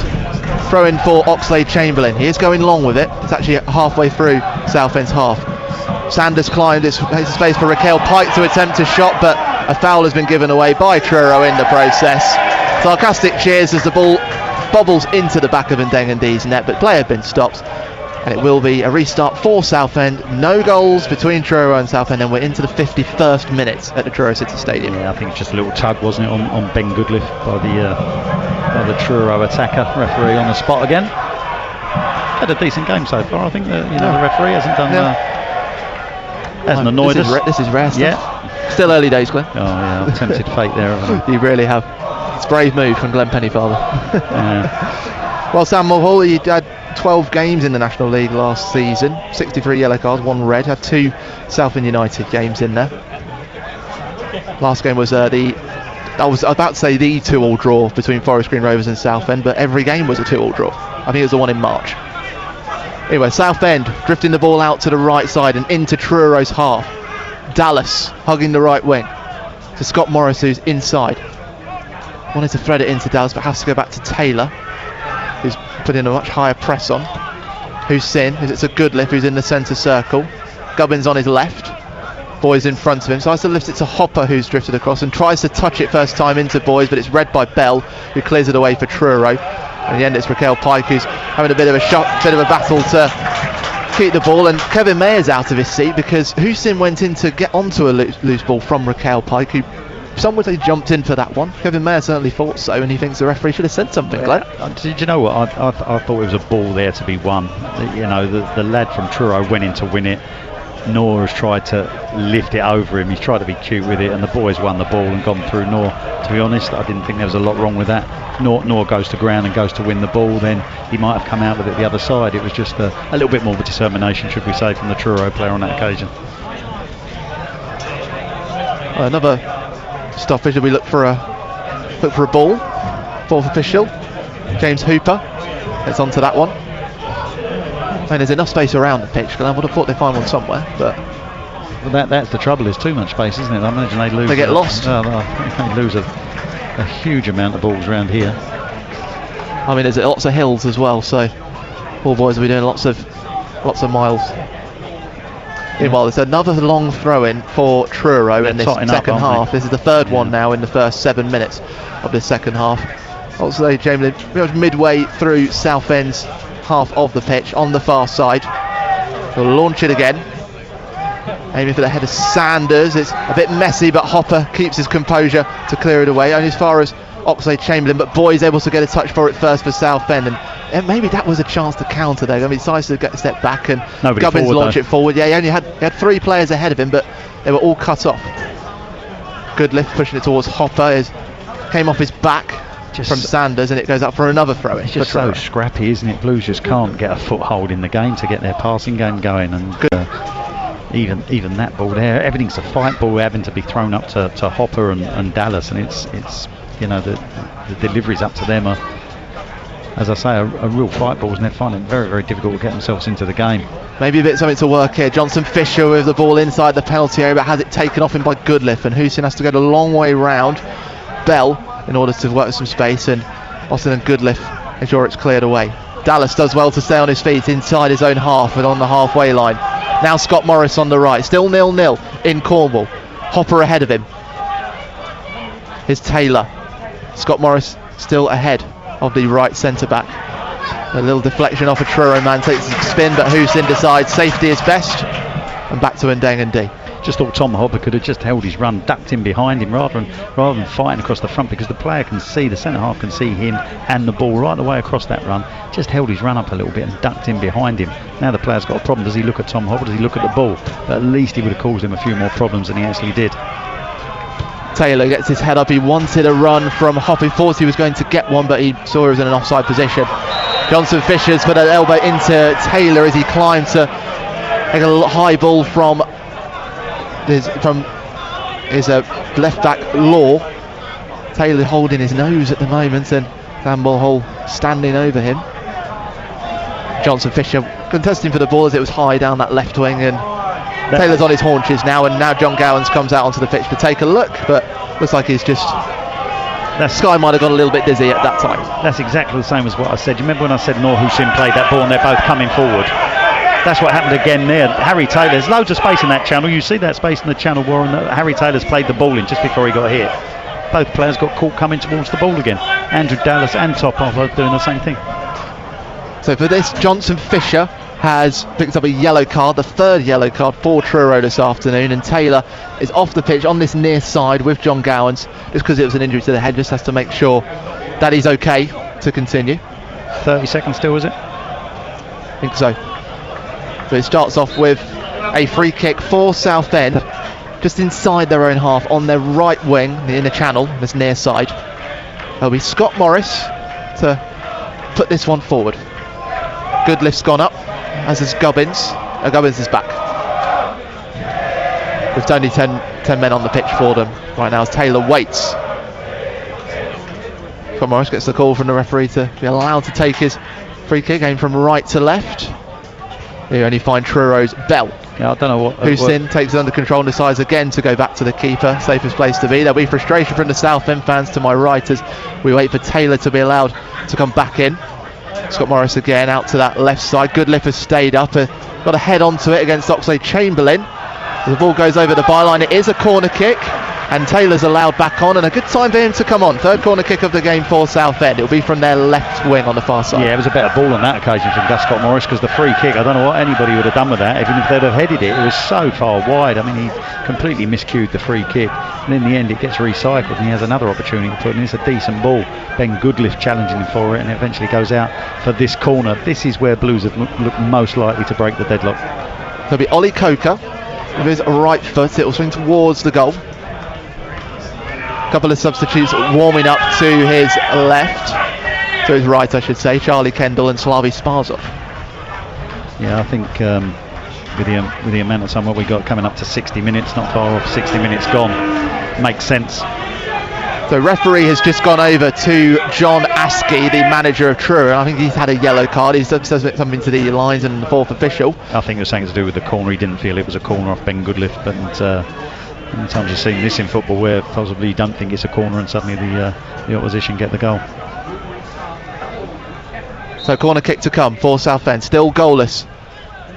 Just across the area, aimed for Goodlift, but foul against Southend anyway inside the penalty area, so the opportunity goes to waste, and it's a free kick for Truro again. Yeah, and I when I tempted fate with the referee, there's the referee giving a free kick, which was a soft free kick because John Askey had a go at him about the corner. Yellow card, John Askey.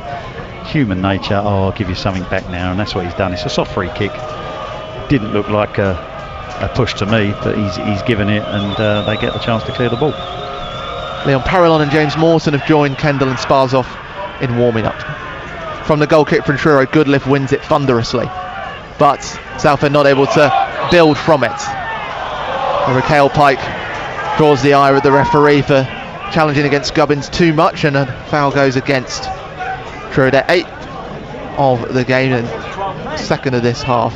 Yeah, we've not really seen a lot of Harry Boys this afternoon, have we? We haven't seen that combination we see at the Gateshead game with him and and Sam Austin. We just haven't seen much of Austin haven't today. seen any of that really. We've seen a little bit more of Gus Scott Morris. We haven't seen Harry Taylor be able to get down this right hand side, which we normally see him do, and get an overload. It's been Goodliff and Dang and D exchanging a couple of passes inside their own half, just beyond the penalty area, and Dang and D's probably the most touches I've seen from him in a game during my time with BBC Essex. The ball goes high towards Scott Morris on the right. Dallas will be first to it as it's headed away by Truro's Law. We're on the right side of Truro's penalty area. Now hugging the right wing. Dallas has Taylor. Threads it into Coke, who had support from Boys.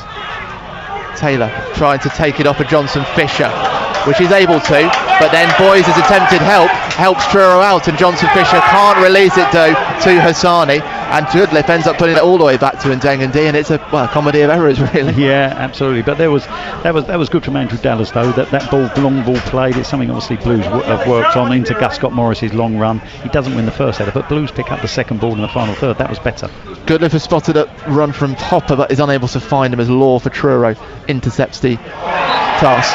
Coker gives away a foul out of frustration on Dan Rooney, dragging him to ground. So just looks first one given away. Looks slightly off the pace. It's understandable. He hasn't had a lot of minutes this year, but he does look slightly off the pace this afternoon, and I think we're going to see those changes. Certainly Charlie Kendall getting ready on that far side. Looks like that's Sparzov as well. Yeah, Sparzov is getting ready, and there's one other. I think there's three getting ready. Morton. James Morton as well. Well, plenty of change to come for Southend.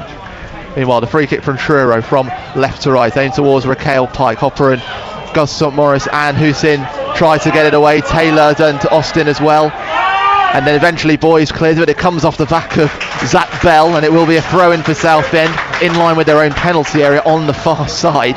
Play left to right, and they tried everything to get the ball out there and just couldn't find a way to get themselves moving at pace. It was scruffy clearances, wasn't it? Not getting any height, distance, anything on them.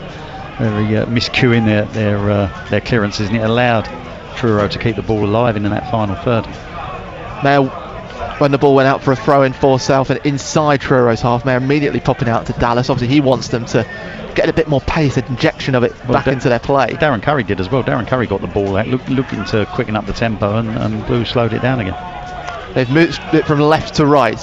Taylor and Scott Morris combining, the right centre back on it now. Back to Scott Morris. Room for a cross. Aimed into the middle. There's a header and it's in!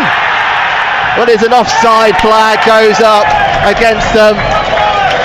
Mark Senior ensures that the celebrations of those 700 or so Southend fans come to a stop. It was Dallas that had got onto the cross from Scott Morris. Perfect placement with it.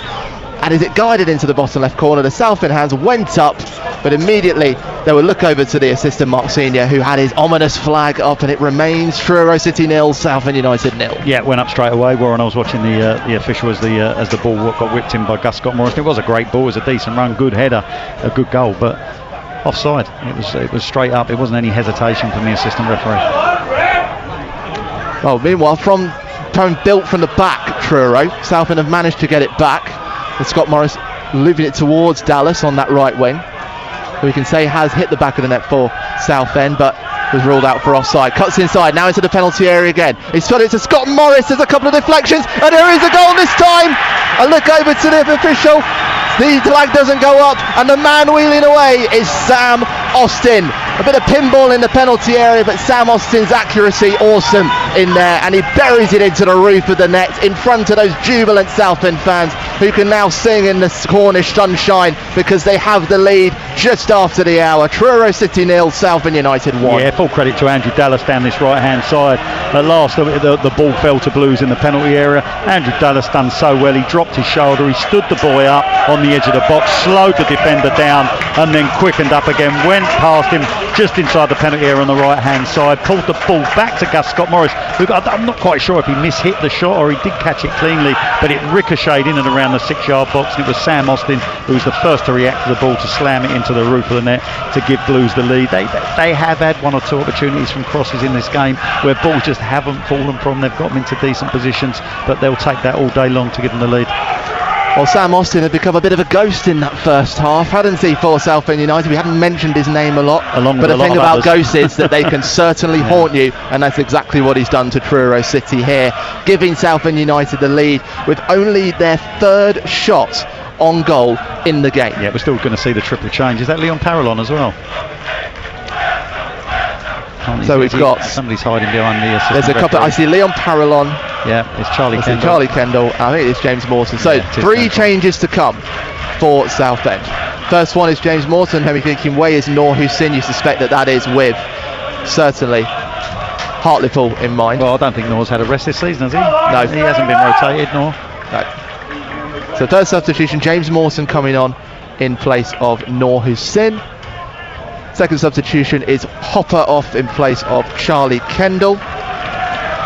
And Hopper gives an applause to the Southend fans. A lot of work once again from him, but maybe just not in the right place at the right time. Yeah, I mean, service wasn't great to him today. I mean, let's not get away from that fact. Blues have taken the lead, but the service, the actual game itself, hasn't been great. Certainly from a forwards point of view, they've been shackled really well. And as you suspected, Ollie Coker coming off for Leon Parallon.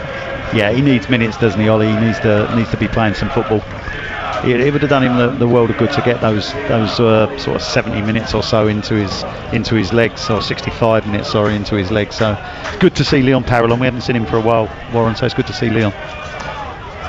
Well, a 7th goal in 4 games conceded by Truro City, and their first ever National League campaign. This one against Southend United's Sam Austin. 2 goals in 4 appearances for him. A lot of football still to be played in this. A lot of work to do for Southend United. They've got the lead. What they can't do now is relax in any way, any manner. They've got to make sure they're focused and they're fully concentrated on their jobs, as Truro City have been for the vast majority of this game.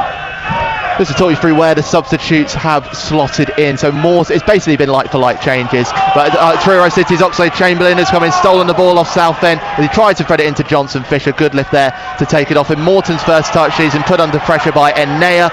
Foul conceded by the Truro City man. Free kick to Southend in the hull. I'll just talk through those changes. Morton slots in for Hussein in front of the defence. Parallon is left of him alongside Austin, and Kendall is like for like up top against Hopper. Yeah, there's that reading of the game again from Ben Goodliff. You know, he's again Harry Taylor. You have to give them credit as well. Harry Taylor and Joe Gubbins, making sure their distances are good. There's not that space to thread the ball in, and all you do is look at possession and you make sure you anticipate where the ball's going, and he's done that perfectly to intercept the ball again, Ben Goodliff.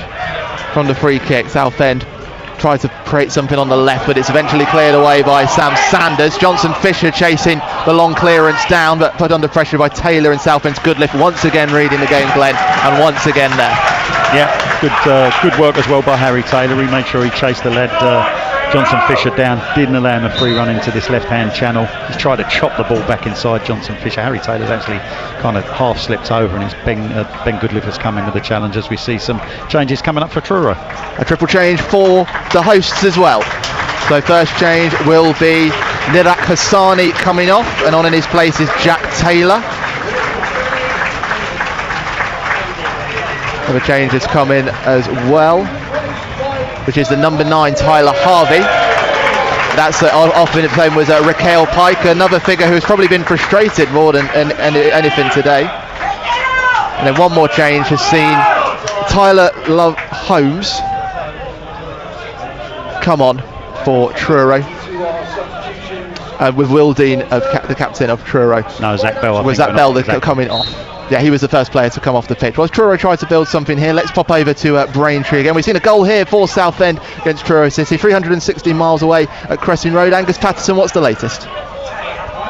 Still no goals here, Warren. It's Braintree 0, Yeovil 0, but Braintree have been a bit more bright and a bit more enterprising and creative in this second half. Haven't been able to find that breakthrough. Lewis Walker again has had a shot saved from the right hand side of the penalty area. He's been Braintree's biggest threat, and Steve Pitt has not gone to his bench yet at all, whereas Yeovil have made 4 changes, including the young Birmingham City loanee Ben Wadsko. And I found out at half time that the young right back for Yeovil was actually on trial for Braintree earlier in the summer, went away elsewhere after the Billericay Town friendly, and has ended up with the Glovers, almost costing Braintree by hitting the crossbar in the first half. But right now, about 70 minutes gone, Braintree 0, Yeovil 0. Yeah, Braintree had 1 point, had about 18 trialists over the summer, and Steve Pitt whittled them down. Ended the first round top of the table. 2 losses to Hartlepool and Wealdstone.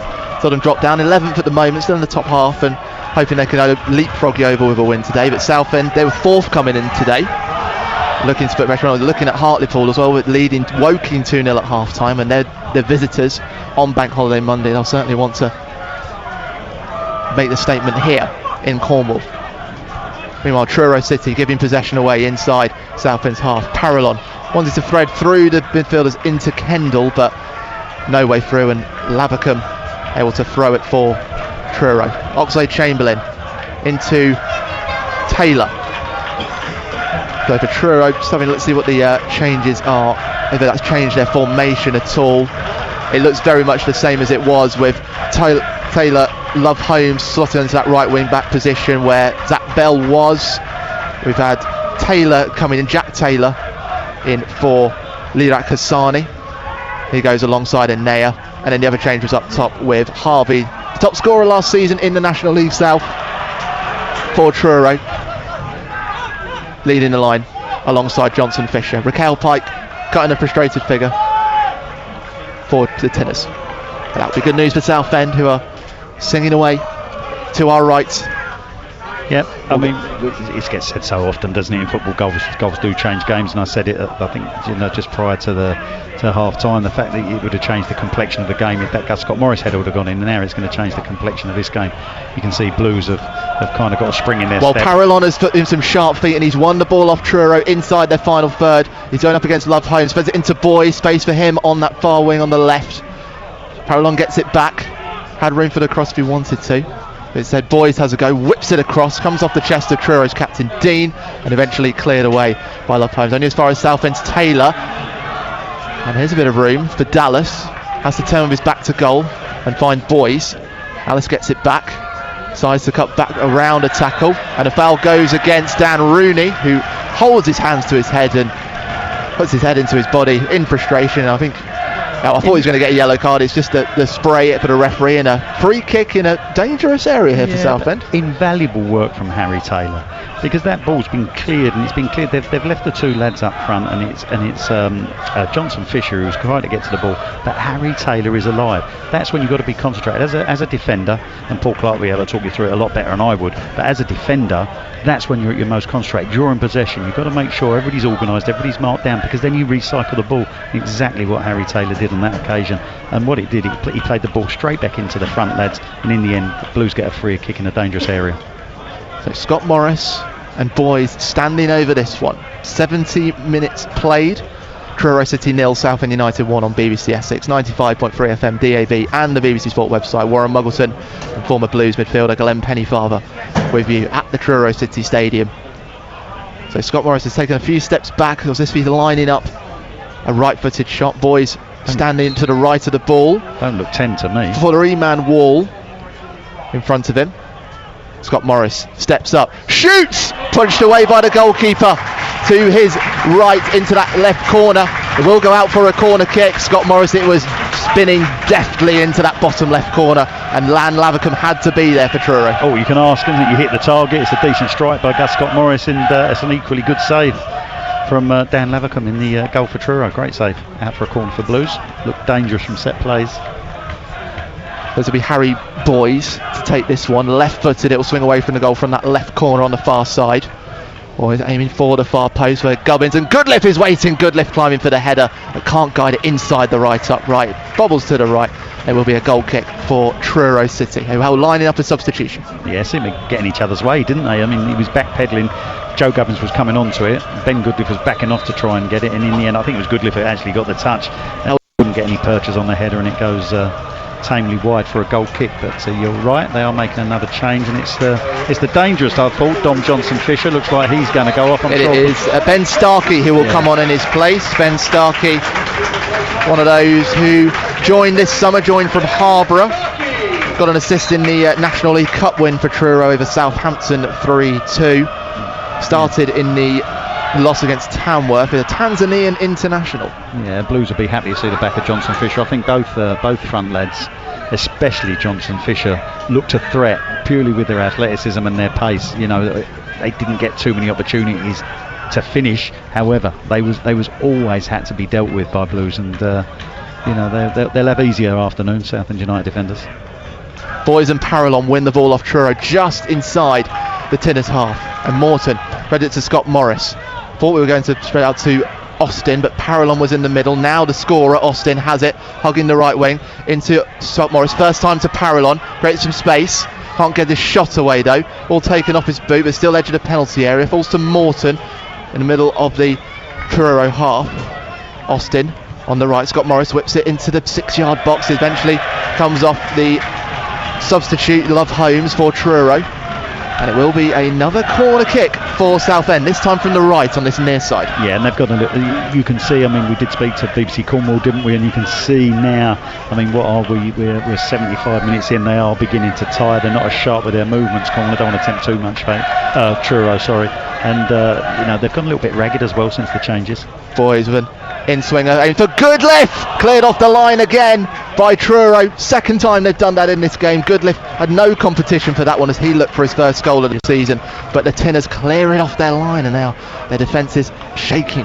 Yeah, I mean, it's another decent ball in, but it's a good header by Goodliff. But Blues have looked dangerous from set plays this afternoon. We said that in the first half. That looked to be the most likely way forward. And again, it's proved again that Truro have struggled to deal with set plays from Southend. A throw in for the Blues as well. How's about this for comparisons, Glenn? The first half, Southend had 1 shot, 1 on target. This half they've had 3 shots, 3 on target. Just the way, just been patient. You know the stat that counts? The goals. 1-0. Oh, this ball has been threaded down the left wing, but again it's Andy Dallas that's caught offside. 6th time Southend have been caught offside. Andy Dallas, again, it's just a minute, isn't it, getting back into that, that groove a bit. It's just the timing of the run as well, being attracted to the ball and just spinning in that channel. It's about looking at possession. There's lots of factors that get rolled into that. It's about having that understanding from the training pitch. When that happens, I'm going to make that run in the channel, just stick it in there for me. Lots of different factors that are involved with that. It's just unfortunately it's been caught offside on that occasion, went too early. Gubbins with a volleyed nudge forward to Kendall. Gets a touch onto it, but as he takes a slip, it's Will Dean for Truro able to come away. Gets his head up, decides to thread it down the middle. Come off the back of the head of Taylor, but first to it is Tyler Harvey of Truro. Ball hasn't gone out yet. Well, a referee says that it has, and it will be a throw in for Truro. Yeah, the assistant waved for the flag. I wasn't sure personally. Charlie Kendall's borrowed Gus Scott Morris's roller skates, and he's come on with the roller skates. Well, he's got some flashy white boots on with a red bottom on them. Yeah, they're the ones with the heels, aren't they, that the kids used to I'll tell you what, you talk about boots, the substitute Ben Starkey, bright pink, you cannot miss those. That's highlighter yellow. As they used to say, you've got to be a heck of a player if you're going to wear those colour boots. Referee is just taking a pause at Christian Oxlade-Chamberlain, just resting on the sponsorship boards with a couple of fans huddled around him as if they were Antarctic penguins. In the olden days they'd have been handed a pint, wouldn't they? It would, yeah. Bit of refreshment. Yeah. But Tyler Harvey's getting a word from referee Sam Mulhall about his positioning for this throw-in. And some long hair, got a headband to keep it back. Oxlade-Chamberlain is throwing from the left wing on the near side. It's straight onto the head of Goodliff, and Dallas will be first to it for Southend. A couple of headers to juggle, but won't get past Oxlade-Chamberlain. Gives the foul away in the process inside Southend's half. It will be a free kick for Truro on their left wing, 5 metres away from the wing, midway through the half on this near side. Yeah, difficult ball to deal with from Andrew Dallas. He tried to get it under control. It wasn't a ball he could actually hook. Somebody had gone on the run beyond him. I think it was Charlie Kendall gone on the run behind him, and he would have been free, but the ball just didn't sit for him to be able to hook it, and in the end he's been swamped out and gives away the free kick. Seeing reports of a goal at Crescent Road. We'll get over there as soon as we can. Meanwhile, Truro lining up this free kick. Will Dean, the captain, standing over it. 120th appearance for him in the red and black of Truro City. Plenty of options forward, only 2 staying back. Dean aiming for the far post, but Goodliff once again heading away. Only as far as Dan Rooney. Austin for Southend trying to put pressure on it. Rooney has space for the cross. Won't quite go out for a corner as Austin attempted the clearance. It spun awkwardly, but it is eventually cleared away. Kendall trying to get it to Parallon. Morton can't clear it away. Truro doggedly fighting to get the ball back, and Dallas can't get it as it goes back to Truro, and we go back to the goalkeeper. Let's jump over to Crescent Road. Angus Patterson, goal update. It's Braintree 1, Yeovil Town 0. Warren. We've joined you as a 1-0 scoreline for one of our Essex sides as Braintree come forward once again. Lewis Walker's on the left of the area. gets it back to the substitute Zahid Kamara, who is the goal scorer. It all started with Marley Miranda winning the ball back in midfield, chipped it over to the left-hand side. Kamara's first touch was perfect, and then he slotted it home in the bottom left-hand corner. Akinde with another shot, saved by Jed Ward, and Braintree playing much better in this second half, and they got a deserved breakthrough. Braintree 1, Yeovil Town 0. Not good news for Colchester United, now 2-0 down to Barrow. Meanwhile, Southend on the counter-attack through Charlie Kendall, who won it inside in half and able to carry it a long way, and has won a foul off of Dan Rooney as well.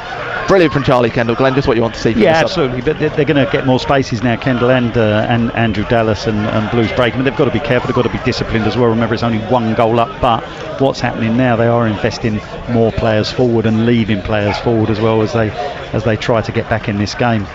Truro, and it's natural, you know that's going to come, but what it is doing is opening up more spaces up front for Blues, but they've got to make sure they pick the right pass and make the right decision. But as I say, alongside that discipline, as Andrew Dallas is substituted. Yeah, debut for Slavi Sparzov has been joined from Slough Town, the first signing of the summer for Southend United.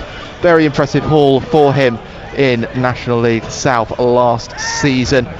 For 15 goals in 40 appearances, one of them against Truro, who was back at home in West London in a 1-1 draw in November 2024.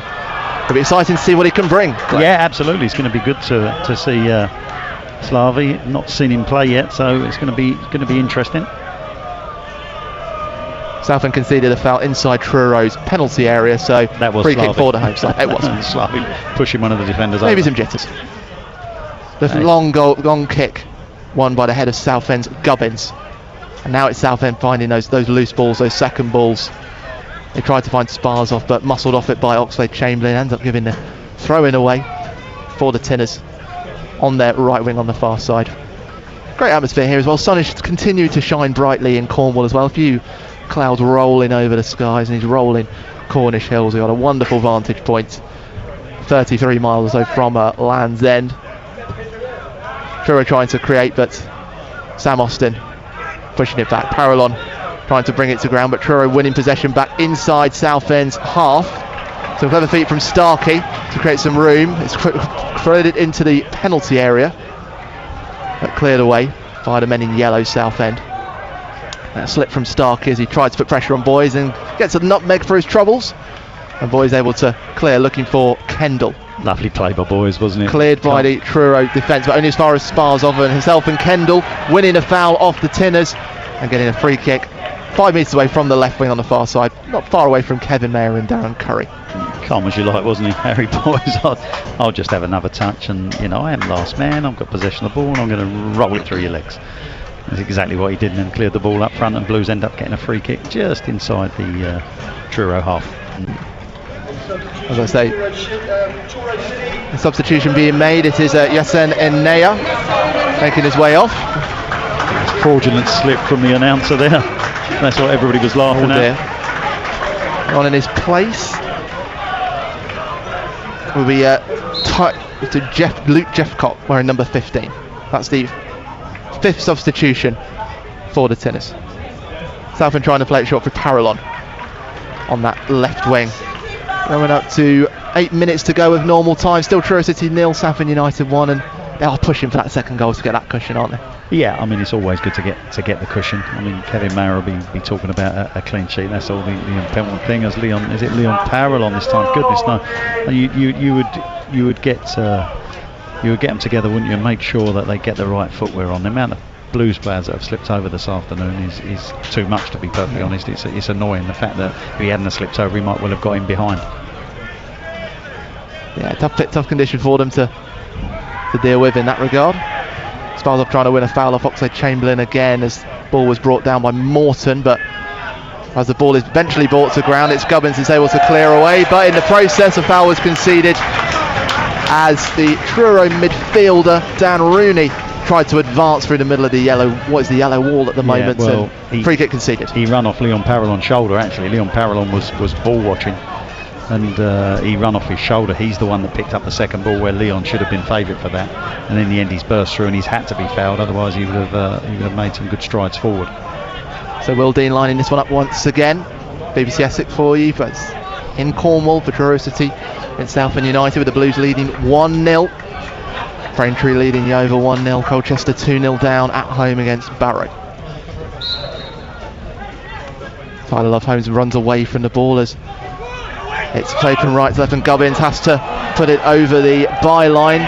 Boys chased it to try and stop it from being a corner kick, but it will be one, and that's given the home fans a bit of encouragement on this near side, as Jack Taylor will line this one up with his right foot to swing towards the goal in some bright pink boots, some long dark hair. Only 2 Truro players not forward for this. The hands go up and it's in towards the post. It comes off the crossbar into play and it's eventually headed away by Boys, and Dengendy, I thought he got underneath it, but it just threatened, didn't it, from Taylor, and it bounced off the top of the crossbar and back into play. But another corner for Truro. He meant that as well, Warren. You could see that. He definitely whipped that towards the goal. There was a big space, wasn't there, in front of Colin for him to whip into. And in the end, it was dealt with. That was a difficult ball to deal with. In the end, it was dealt with well. Well, a bit of sweat on the brow for Southend. Take 2 from the corner for Truro, this time from the right on the far side. It'll swing away from the goal. Into the 6-yard box far side. There's a climb from Oxlade-Chamberlain, but his header cannot be guided into the top left corner. It goes beyond and it will be a goal kick for Southend, and Taylor and Dengendy clapping and urging his players to keep the heads up, keep focused. Yeah, absolutely, and this is just keep geeing people up, and that's good defending. Although the lad, if you can't get to a ball like that, you've got to affect the boy's jump, and you've got to affect him actually getting any purchase on the ball. And Blues did that. I think it was 2 people jumping at him, Joe Gubbins and Ben Goodliff, because they couldn't get near Chamberlain, and in the end he can't get anything on it because they are slightly leaning into him and he's slightly off balance. So it's even though he got the header in, it was good defending. Well, Sam Austin is making his way off the pitch to a rapturous applause from the Blues fans, to be replaced by Keenan Appiah-Forson with 5 minutes of normal time left. And well, that one moment, isn't it? We talked about, he said it at half time, it could be one moment to define a game like this, and he was there for it. And would we have said last year that would have gone in? Would there have been a Southend United midfield player in that position to lash the ball into the roof of the net in the 6-yard box? I would suggest no. Sam Austin is that player that gets in there, he sees that opportunity. Southend trying to keep possession inside Truro's territory. Kendall just nudging onto it, but he has to go over the top of Will Dean in order to get there. Eventually it's Law who clears it away, and now Ben Starkey trying to get away for Truro, but trapped by Ben Goodliff. Great challenge, Ben Goodliff. Just seems to have got better and better in this game. Well, he was under pressure again, wasn't he? He was one-on-one. You know, the lad was going to beat him again in a foot race, but Ben Goodliff tiring of his challenge, and he's coming across with his wrong foot. To be fair, he's coming across with his left foot when it's a right-footed challenge, but the timing's perfect and it stops the pressure. Although there is this long throw going to come in from Chamberlain again from this left-hand side. Looks like Chamberlain, only one player not up for this one. Silence falls around us. A few players muscling themselves around, and Dengendy. So Chamberlain with his throw from the near side. There is a header. I think that was an off-target header from Taylor. It might well have been. Run, Colin, you don't need to run to get the ball. You're winning. Yeah, good advice. Yeah, I mean he's running. Just to say, the throw-in came from this left wing in line with the edge of the penalty area, made its way to the edge of the 6-yard box, headed by, I think, Luke Jeffcott. It was headed way away from goal, more towards the corner than the goal, and goal kick for Southend. No threat from that one, but it is Truro's second shot of this second half. Yeah, I mean, they've had to deal with the long throw, haven't they, from Tamworth? They're having to deal with it again today from Oxlade-Chamberlain, and it's important. Blues have so far, let's not get too ahead of ourselves, they've dealt with that really, really well. Not just first phase, but second balls as well. A couple of looping passes from Truro as they try to get forward, but eventually Southend win it back. Slavi Sparsov trying to put pressure on Sam Sanders, but unable to. Goodliff clears it away again, and we go full circle. Another throw-in, and again Oxlade-Chamberlain will come forward. Been a few words exchanged between Starkey and Goodliff in the middle, and Goodliff is furious, remonstrating with the referee right now. Do you know, these two have to be careful. Glenn, what did you say? Ben Goodliff got tripped over. I don't think Starkey knew he'd done it. It was just a coming together of feet, and Ben went over, and I think Ben thought he'd done it deliberately. I don't think he did, to be perfectly honest. And you can see he's shrugging his shoulders that he didn't mean to do it, but Ben reacted quickly, didn't he? And the referee see it, and the referee dealt with it. Fair play to the referees, calmed everything down. Another long throw for Blues to deal with. Still 1-0 to the Blues. Sam Mulhall again, getting his... So he might be getting his card out. I'm glad he's pulled the player forward because there's a gaggle of them, and it is Tyler Harvey who has been trying to get into the heads of the Southend defenders, and his price is the 5th yellow card for Truro of the game, and it will be Tyler Harvey that gets it. And I think it was his shot actually that went off target in the last long throw that we saw. From a similar position to which we see now, Oxlade-Chamberlain to throw it in.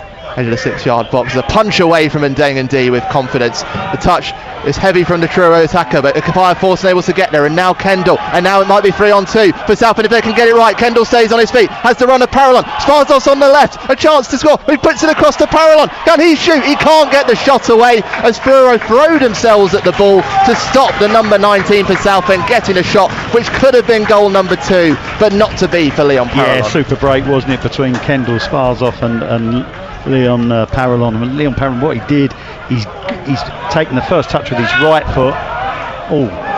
Well, a nervy moment as Taylor had taken a slip as a looping ball came in from Truro, but Ndeng was right there and to ensure he got screaming for it, which is important. Communication again. Yeah, Parallon went to hit it with his right foot and just towed the ball away with his left foot as he went to strike it, and that's what looked bad in the end. But it was a great counter attack from Blues. Groans from the Truro fans as they give possession away inside Southend's half. Morton slipping again, but no danger from Truro as they try and get the ball off of Southend, who've now got it now through Sparzos inside Truro's final third. Kendall, right side of the penalty area, makes room for the shot, but it's straight down the throat of Dan Lavacombe. It is a shot on target once again for them. 5 minutes of added time to come here in Cornwall, with Truro City out at a 0-0 against Southend United. A lot of time for all the substitutes. That's training ground for Charlie Kendall. That, as you duck in from the right hand side onto your left foot, you just bend it in that far corner. That's a training ground strike. Roars of encouragement from the Truro fans. They urge the Tinners to get forward, but Law muscled off it by Scott Morris, but gets a pass away to Rooney. Has to turn all the way around Sparzos. Finds Oxlade-Chamberlain on the right, on the far side. His cross is very deep and it will bounce over the byline, and it will be a goal kick, a wasted one for Truro. Yeah, so because as he's coming out, you can see that we're right behind it. As he's coming out, that it's just a little lift of the head, assess what the keeper's doing, and it's just technique then, Warren. Just bend that in with your left foot. Match attendance just being announced. Thank you very much to each and every one of you. They're making a big deal of it. 3,062 into the crowd today.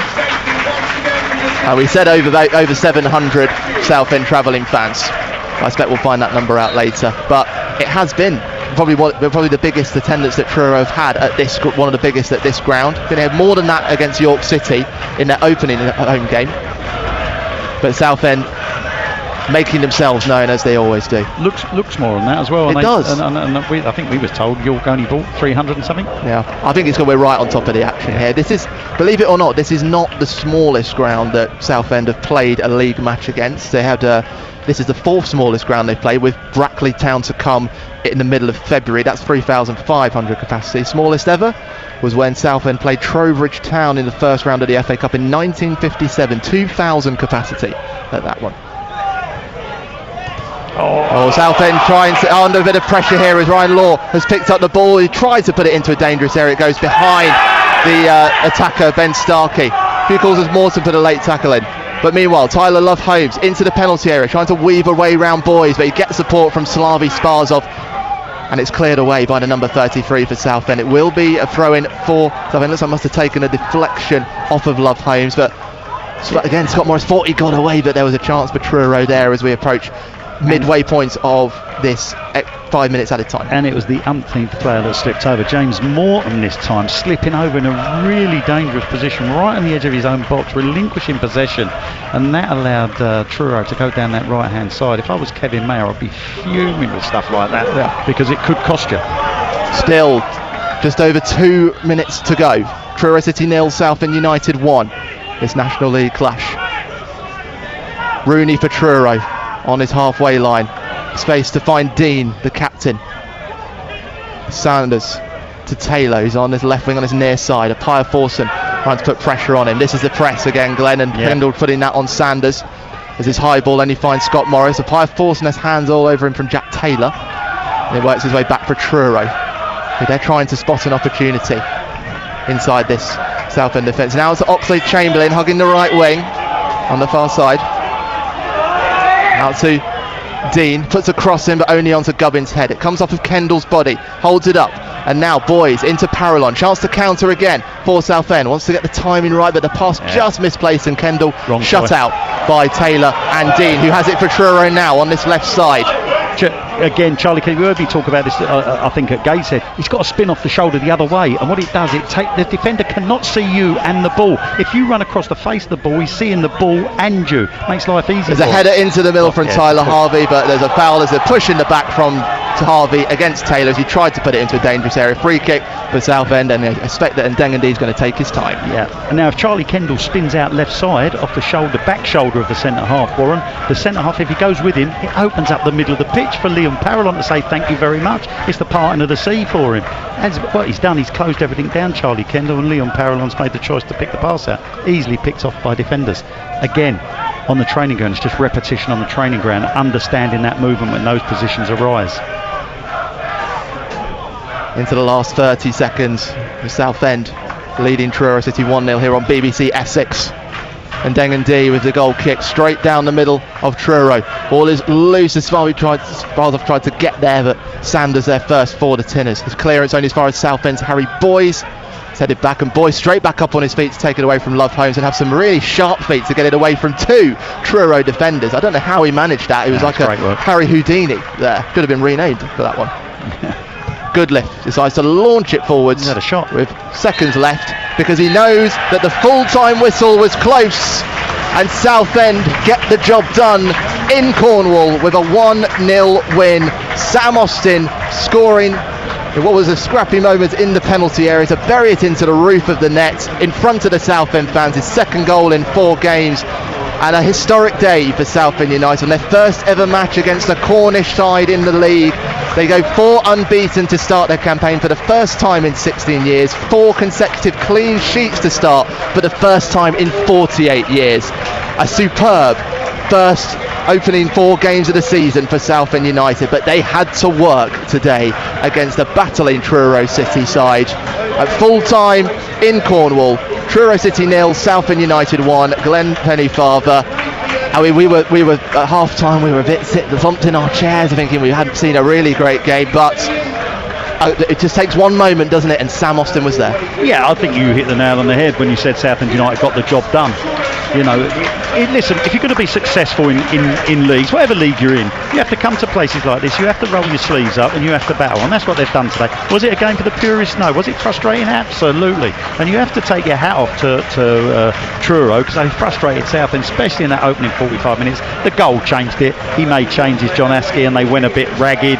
They started offering and investing a few other men forward, and it opened up spaces for Southend. What they've done, they've got an opportunity, they've taken that chance. Sam Austin has been ruthless, and I've said it in commentary, Blues haven't had a midfield player that's been in the 6-yard box for a long while that's going to be Johnny on the spot. If that breaks, he's seen that opportunity, he's anticipated it, and he smashed it in the back of the net. That wouldn't have happened before Sam Austin got here, so that's a pleasing aspect himself. But what they did, they had to defend well. They defended a lot of long throws, they've had to defend free kicks. They looked dangerous from set plays, but in open play it was a frustrating day for them. But as going back to your quote, they got the job done. They've come here, they've taken 3 points, they've got a clean sheet, it's another victory, it's 4 unbeaten. Thank you very much. We'll get on the coach and we'll start thinking about Hartlepool. Glenn Pennyfather, thank you very much. Well, in these parts of the world, in Kerno, the language of Cornwall, the word for victory is try. And that is what Southend had to do. They had to try for that one. And on that 316-mile journey, the 4th longest that Southend have ever taken for a league game against the opposition, they are taking 3 points all the way back to Essex. Full time on a historic day for the Blues. Truro City 0, Southend United 1. Let's hop back over to the county and into League 2. See the conclusion of Colchester United's League 2 clash against Barrow. 2-0 down last time we saw them. Let's join David Gregory and Neil Kelly. I mean, the second half, Colchester United by far the better team, just couldn't get that last little bit of the jigsaw really working properly for them, and we weren't able to kind of, like, we conceded the goal in the first half, and then we go at Barrow, aren't able to get that goal. They score a second one. That makes it a bit easier for them to sit back in the formation that they did so very well defensively. But unfortunately, Colchester United couldn't just get that ruthless, clinical edge to their finishing in that second half. So many chances for Colchester United. Do you know what? In the first half, they created less than they might have done, because maybe they lacked a little bit of quality in terms of the creativity. But in the second half, they created more chances. They couldn't get past Stanway, the goalkeeper. They couldn't get past the blocks from the defences. But when they did get past them, they could not convert, and conceded 2 at the other end. And it's 2 defeats in a row for Colchester United. David, it's been an unhappy 4 days for the U's at the JobServe Community Stadium. Yes, it will, and you look at patterns and you look at different things that are happening, and the second goal was another set piece that we couldn't defend against Barrow, another side that probably have the edge in second, third, fourth headers of the ball, and it's 2 headers that we don't win from that second set piece. That changes the dynamic, doesn't it, in the second half? You're 1 goal down, anything can happen in that last 10-15 minutes. All of a sudden you're 2 down, and it doesn't quite go for us at the other end, and unfortunately we're going to have to dust ourselves down. I mean, it's never easy football to sort of take defeats like that when you feel you deserve something more, but we're going to have to, and we've got a free week now to work on everything in the training ground. A free week for Colchester United, and a free week in which they've got to try and put behind them 2 disappointing outcomes. Better side today against Barrow. A whole series of chances falling to Payne, Tavide, Reid, Jaden Williams, and right at the end, Adrian Akande and Kane Vincent-Young. Couldn't find the net. Barrow did so twice at the other end, and they leave with all 3 points, and Colchester United will just have to reflect and improve next time when they're away to Barrow in 7 days' time, live on BBC Essex. It's finished at the JobServe Community Stadium. A disappointing scoreline in all kinds of ways. Colchester United 0, Barrow 2. BBC Upload with Rob Jelly. BBC Upload is your creative space to be seen and heard. And it doesn't matter where your creativity happens. You might be on a train, in the pub, cheers, or even in the shower. Do you mind? Gripping whodunits, sketches and podcasts, just some of the things Upload can feature. Whatever you've created, share it with me. Go to bbc.co.uk/upload and send in your work for free. BBC Upload with Rob Jelly. Listen on BBC Sounds. BBC Essex. BBC Essex Sport. Back-to-back defeats then for Colchester United in League 2, unbeaten for Southend United in the National League. It's been a tricky week for Braintree Town on the road, but returning to Cressing Road today, and they picked up 3 points, Angus Patterson. That's right, Victoria. Braintree 1, Yeovil Town 0, and Steve Pitt was talking to Warren in midweek, saying how they wanted to make this place a fortress. That starts with keeping clean sheets, and which is exactly what they've done today. And it was the substitutes who made the crucial difference. Saheed Kamara Jr. coming on, replacing on that left wing, and he was found in some space with a chip. A beautiful first touch to wrong foot his defender, and then he buried the goal in the bottom left-hand corner. Lovely finish, with Braintree deserving overall the victory, I would say, after a strong second half performance. I'll talk to Steve Pitt shortly, but it's back-to-back home victories as well as that home win in the National League Cup, and this ground is turning into a place that nobody in the National League will want to come, and that's exactly how Braintree would like it. Final full-time score here, Braintree Town 1, Yeovil Town 0. Reaction to come to that win for Braintree in the final hour of the programme. We've had some narrow wins in our featured games today. 1-0 win for Southend United, 1-0 win for Braintree Town. There was nothing narrow about Great Wakering Rovers' win over Wivenhoe Town in the FA Vars first qualifying round. April Smith, just the small matter of a 6-2 scoreline. Yeah, it was pretty dominant all round from Wakering, although the last 10 minutes I think they'll they'll want to not watch that back. An own goal from Lucas made the final nail in the coffin, we thought, and then there was a flurry of activity from Wivenhoe in 2 goals in the last 5 minutes. A great free kick from Ethan Lane, and then a shot from 20 yards out across the left-hand corner for Conway made it a really interesting end to the game. But Waker in progress, a pretty standard afternoon for them, and all the best to Wivenhoe in their season. I think they've got an uphill climb in their league now. April Smith, thank you very much. We'll try and get some reaction to that one, bring you the rest of the scores from the FA Vars. We've had action in the FA Trophy and across the non-league pyramid as well to bring you the full-time scores of in the final hour of the programme here on BBC Essex Sport. And as always, we would very much like to hear from you during that time as well. BBC Essex Sport.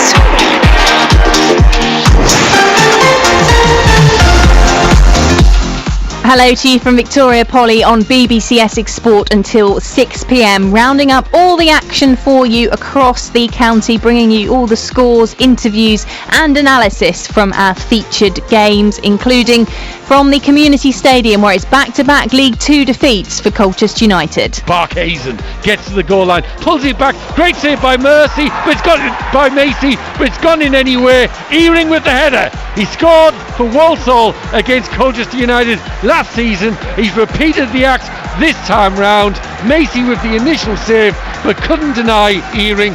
Colchester United 0, Barrow 1. On to Awura Edwards. Edwards to Reid. Reid through the middle. Tavide onside. Inside the penalty area. Goes for goal. When maybe Jack Payne was the better option. Keeper Stanway brings off a near post save. Now is Tavide onside. He is.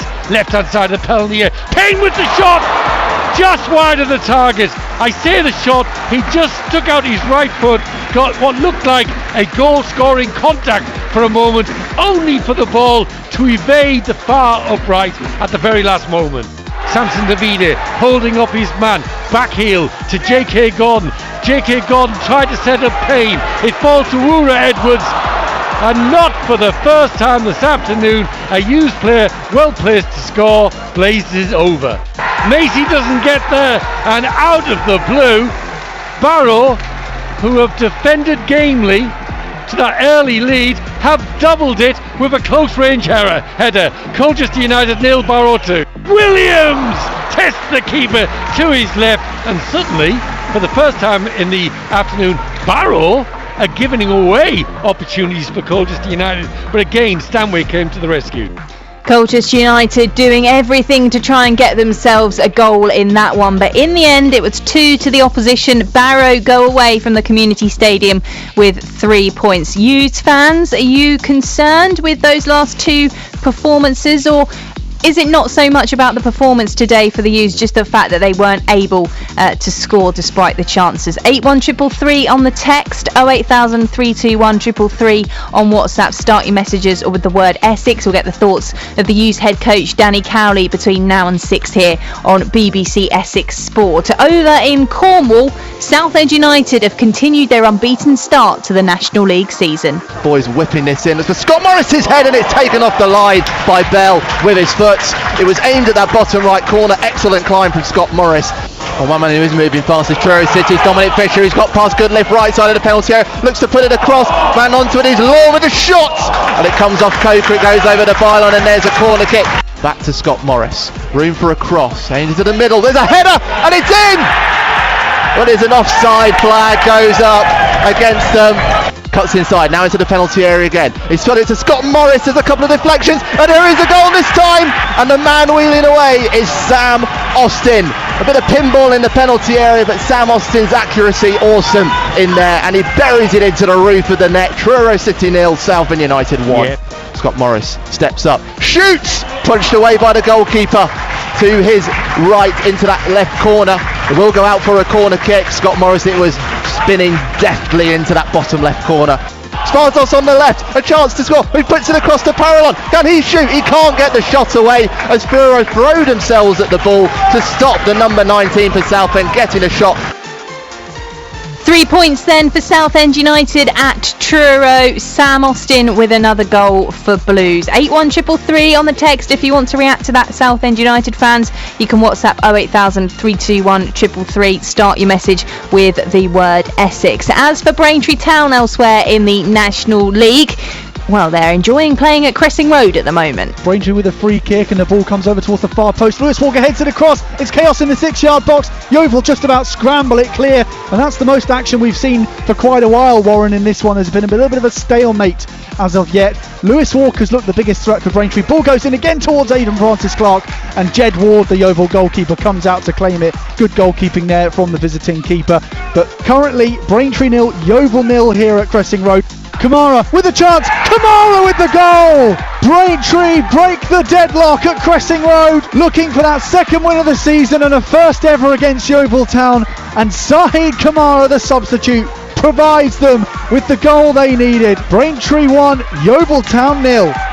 Braintree Town unbeaten at Cressing Road then so far this season. Iron fans, if you want to send me your thoughts, 08000 321 333 on WhatsApp. You can also email essex.sport@bbc.co.uk. In the National League this afternoon, a late winner for Chelmsford City at Melbourne Park. They've beaten Chippenham Town by 2-1. We'll round up everything that's happened in the Isthmian Premier, the Isthmian North FA Trophy, FA Vars action to let you know the scores on as well. If you've been out and about watching your football somewhere in the county today, we would really love to hear from you on the programme as well. Reaction to come from our featured games for you between now and 6, and as ever, your chance to get involved too. Call 0800 111 40 41. Text 81333 and start your message with the word Essex. BBC Essex Sport.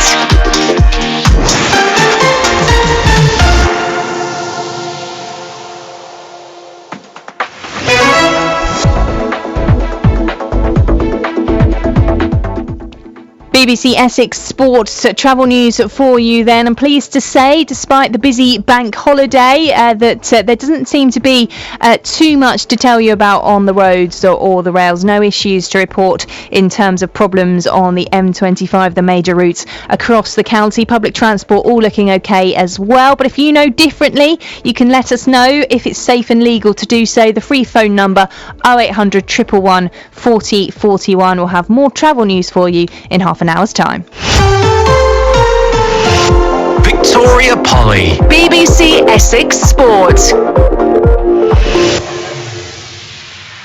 Your thoughts already coming into us here on BBC Essex Sports. WhatsApp from Gary from Danbury. Colchester United fans says, what a depressing few days for Colchester, not only on the pitch but the seemingly negativity coming out of the club regarding injuries and expectations for the season, which I think contributed to a flat atmosphere in the stadium. Poor on the pitch and looking clueless when going forward. Defensive shortcomings for both goals. Hopefully a couple of new signings in the week may put a fresh emphasis going forward.